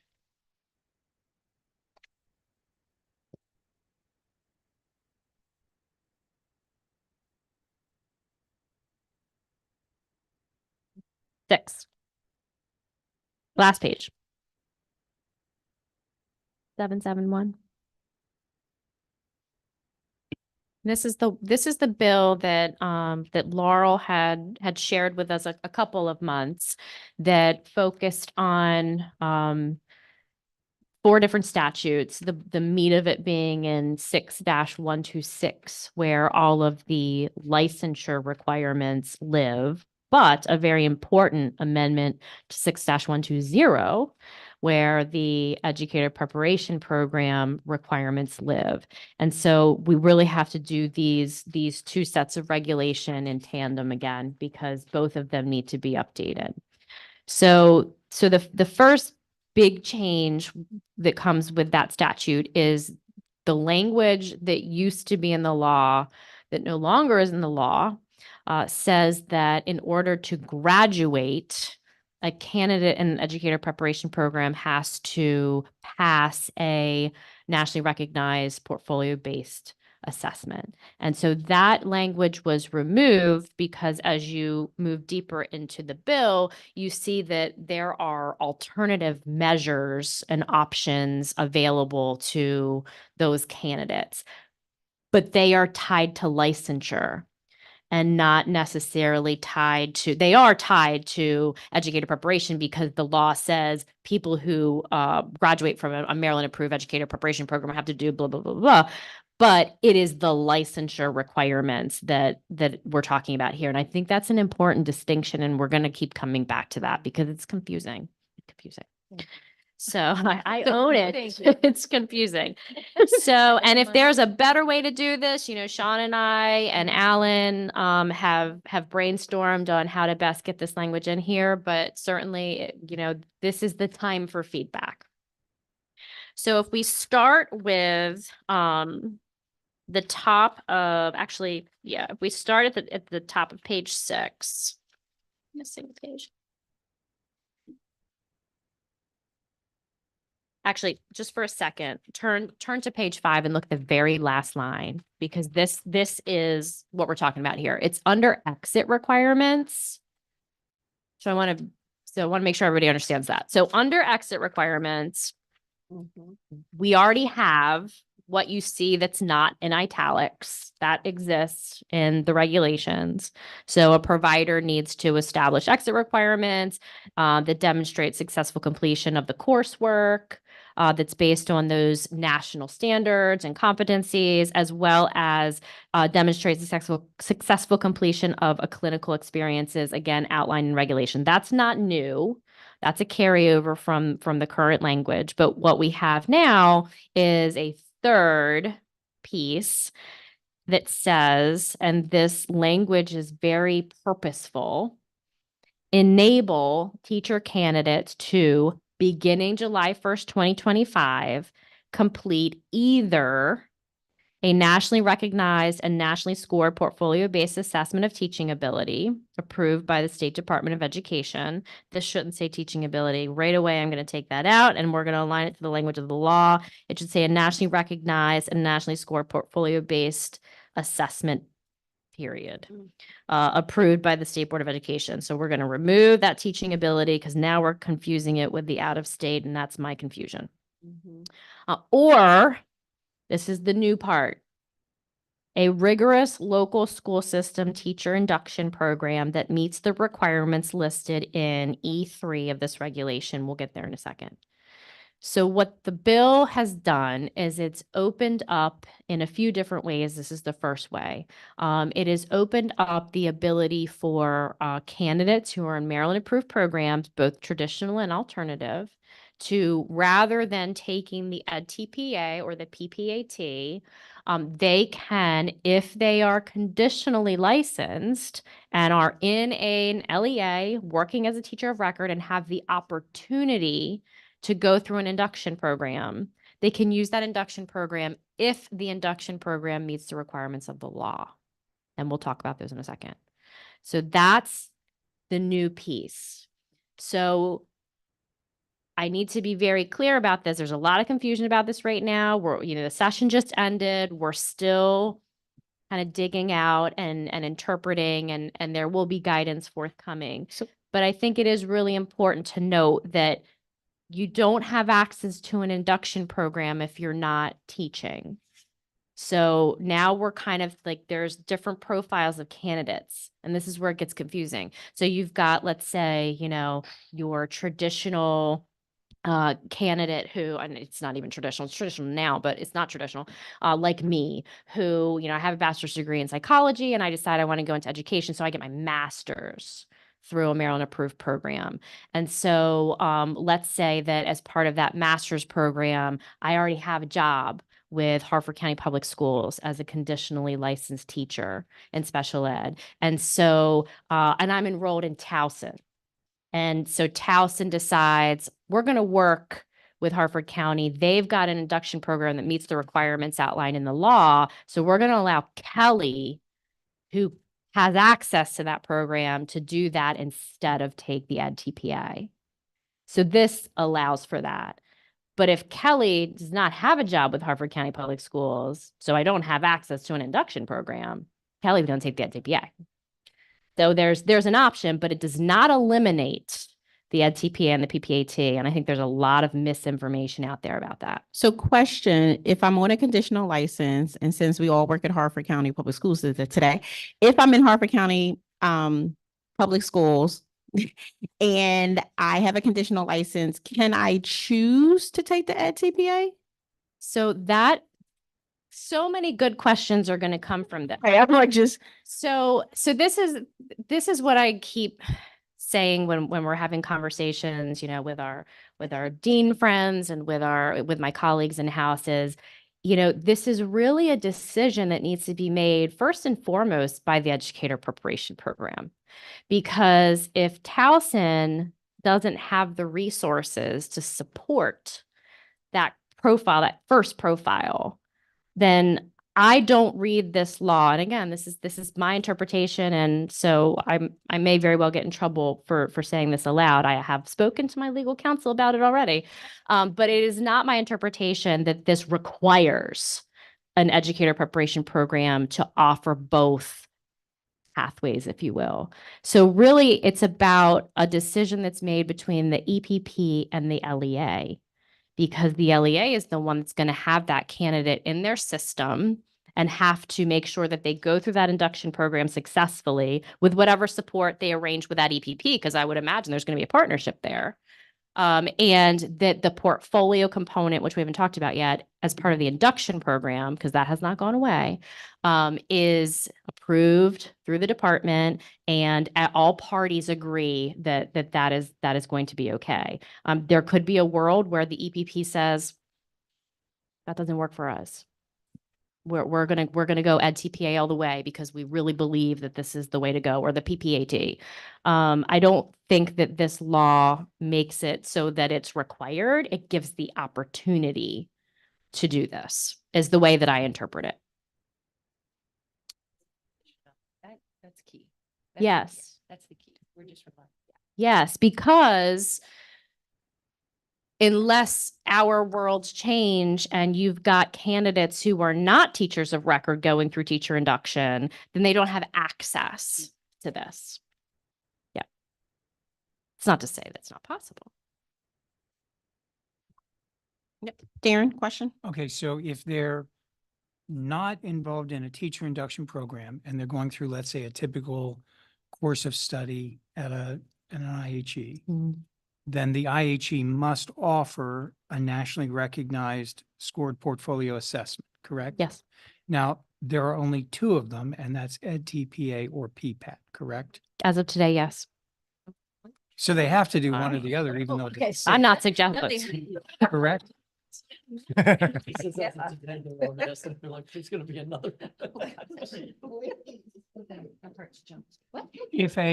If let's say, for example, because the testimony we got a couple of meetings ago when we had, public comment, was very clear to talk about the difference between a product, which is an assessment, which EdTPA and PPAT are, that's a product, but performance-based portfolios is a way of teaching. It's not necessarily the product.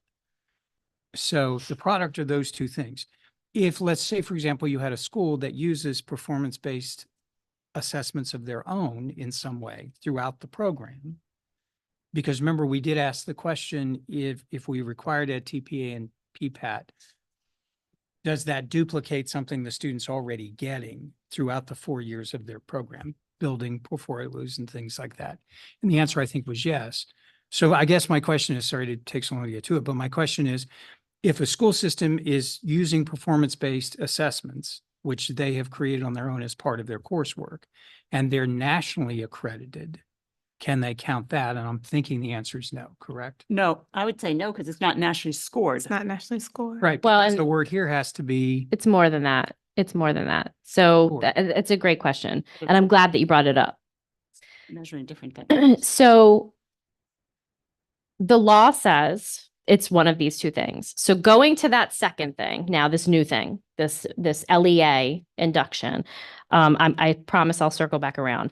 But what we haven't looked at yet is what are the requirements. And the requirement that I want to point out is the very last line on this page that says a locally developed portfolio established under this regulation may be used to meet a portion of the coursework. Nope, I'm sorry, it's the wrong one. It is the one above it. Include a locally developed portfolio component that is aligned with the interstate teacher assessment and support consortium standards. So what this is saying, and this is what the law says, is that if you go this route with the LEA induction program, It has to have a portfolio component, and that portfolio has to be aligned to the in-task standards, which, as a reminder, are the pedagogical standards that we require our ed prep programs to align to for their programs. So as Darren is saying, most of them before the world of EdTPA, all of them before the world of EdTPA and PPAT developed their own portfolio-based systems aligned to NTASC. Isn't this a great opportunity for a partnership between our educator preparation programs and our LEAs? Because our ed prep programs have already done the work in a lot of this. And so to kind of circle back to your question, is there a world where an EPP can use that in lieu of the nationally recognized assessment only if there's a partnership with an LEA and the LEA has adopted and taken that portfolio and used it in their induction program and said, this is what, and because we're picking on Harford County, this is what Harford County is using. Harford County has, partnership with Towson, and they've agreed that there is this portfolio that Towson happens to have developed, and Harford is going to use and develop as their own in their induction program. That could happen. And these are the conversations that we should be having. Okay, so then please correct me if I'm wrong. So that would mean that if I'm in an induction program that has a portfolio-based component in it that is aligned to InTask, then that counts. As long as it's approved by the MSDE. Yes, and if it's approved, and of course they're partnering with the school, correct? Okay, so that would mean I do not have to take EdTPA or PPAT. If all Now, those things are in place, the correct. same school, whether it's partnered or not, but let's say the same school that's offering a traditional 4-year route and has portfolio-based assessments that meet the requirements of InTask as well as part of their 4-year program, you still now have to take EdTPA and PPAT. You can understand why that doesn't make sense to me. That is the law. And you can understand why that doesn't. Do you understand what I'm saying? Because they don't have access to the induction program. Got InTask and it matches these guys, it counts. But by the way, your people now have to take this enormously expensive, and we discovered all kinds of issues with it, of course, that was in our letter. Okay, and I realize it's the law, but I'm just saying, yeah, okay, that's problematic. At least to me it is. Correct me if my thinking's wrong. We, though, at least at Towson, even in Harford County, don't use a portfolio anymore. Right. Because we use the EdTPA. Right. So that we got rid of the portfolio. Yeah, and I think what we're getting at here, and again, this goes back to the public comment we've heard on both sides of this.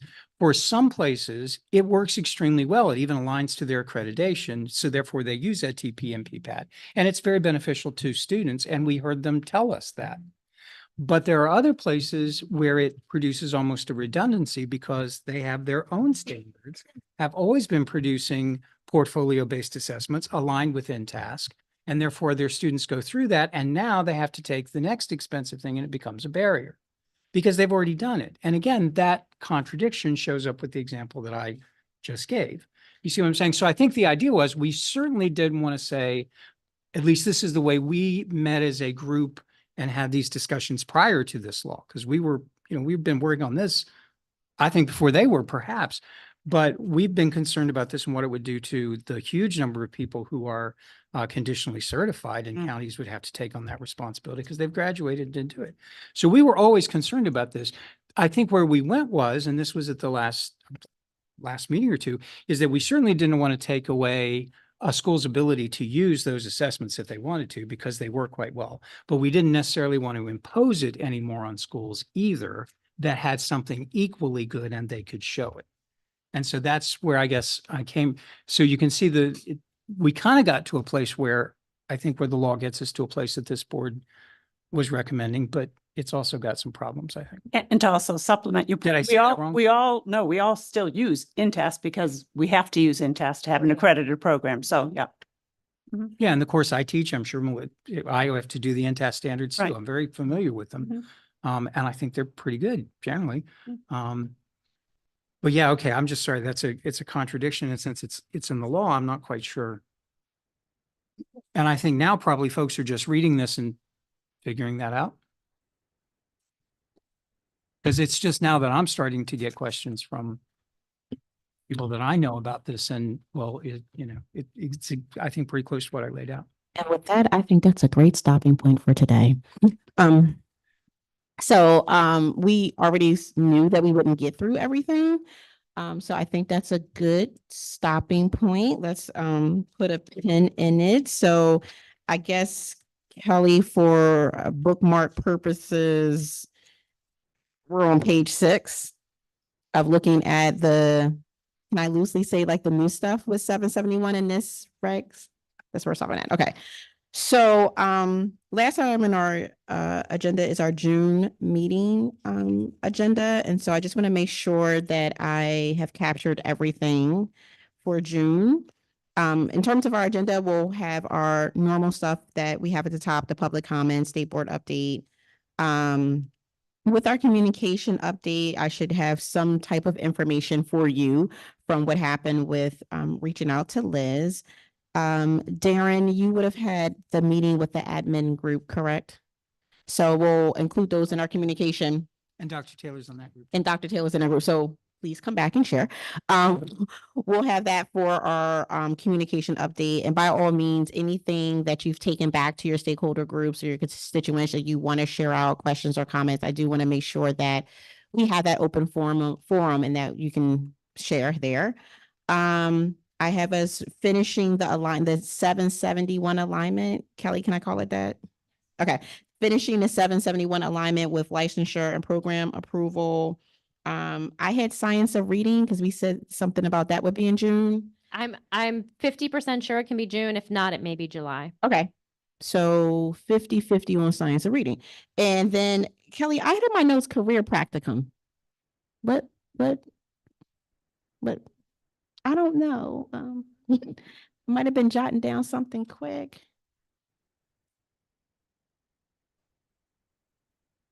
Yes, so I'm just saying the 770. I don't know what it might come to me later what I was thinking about for June.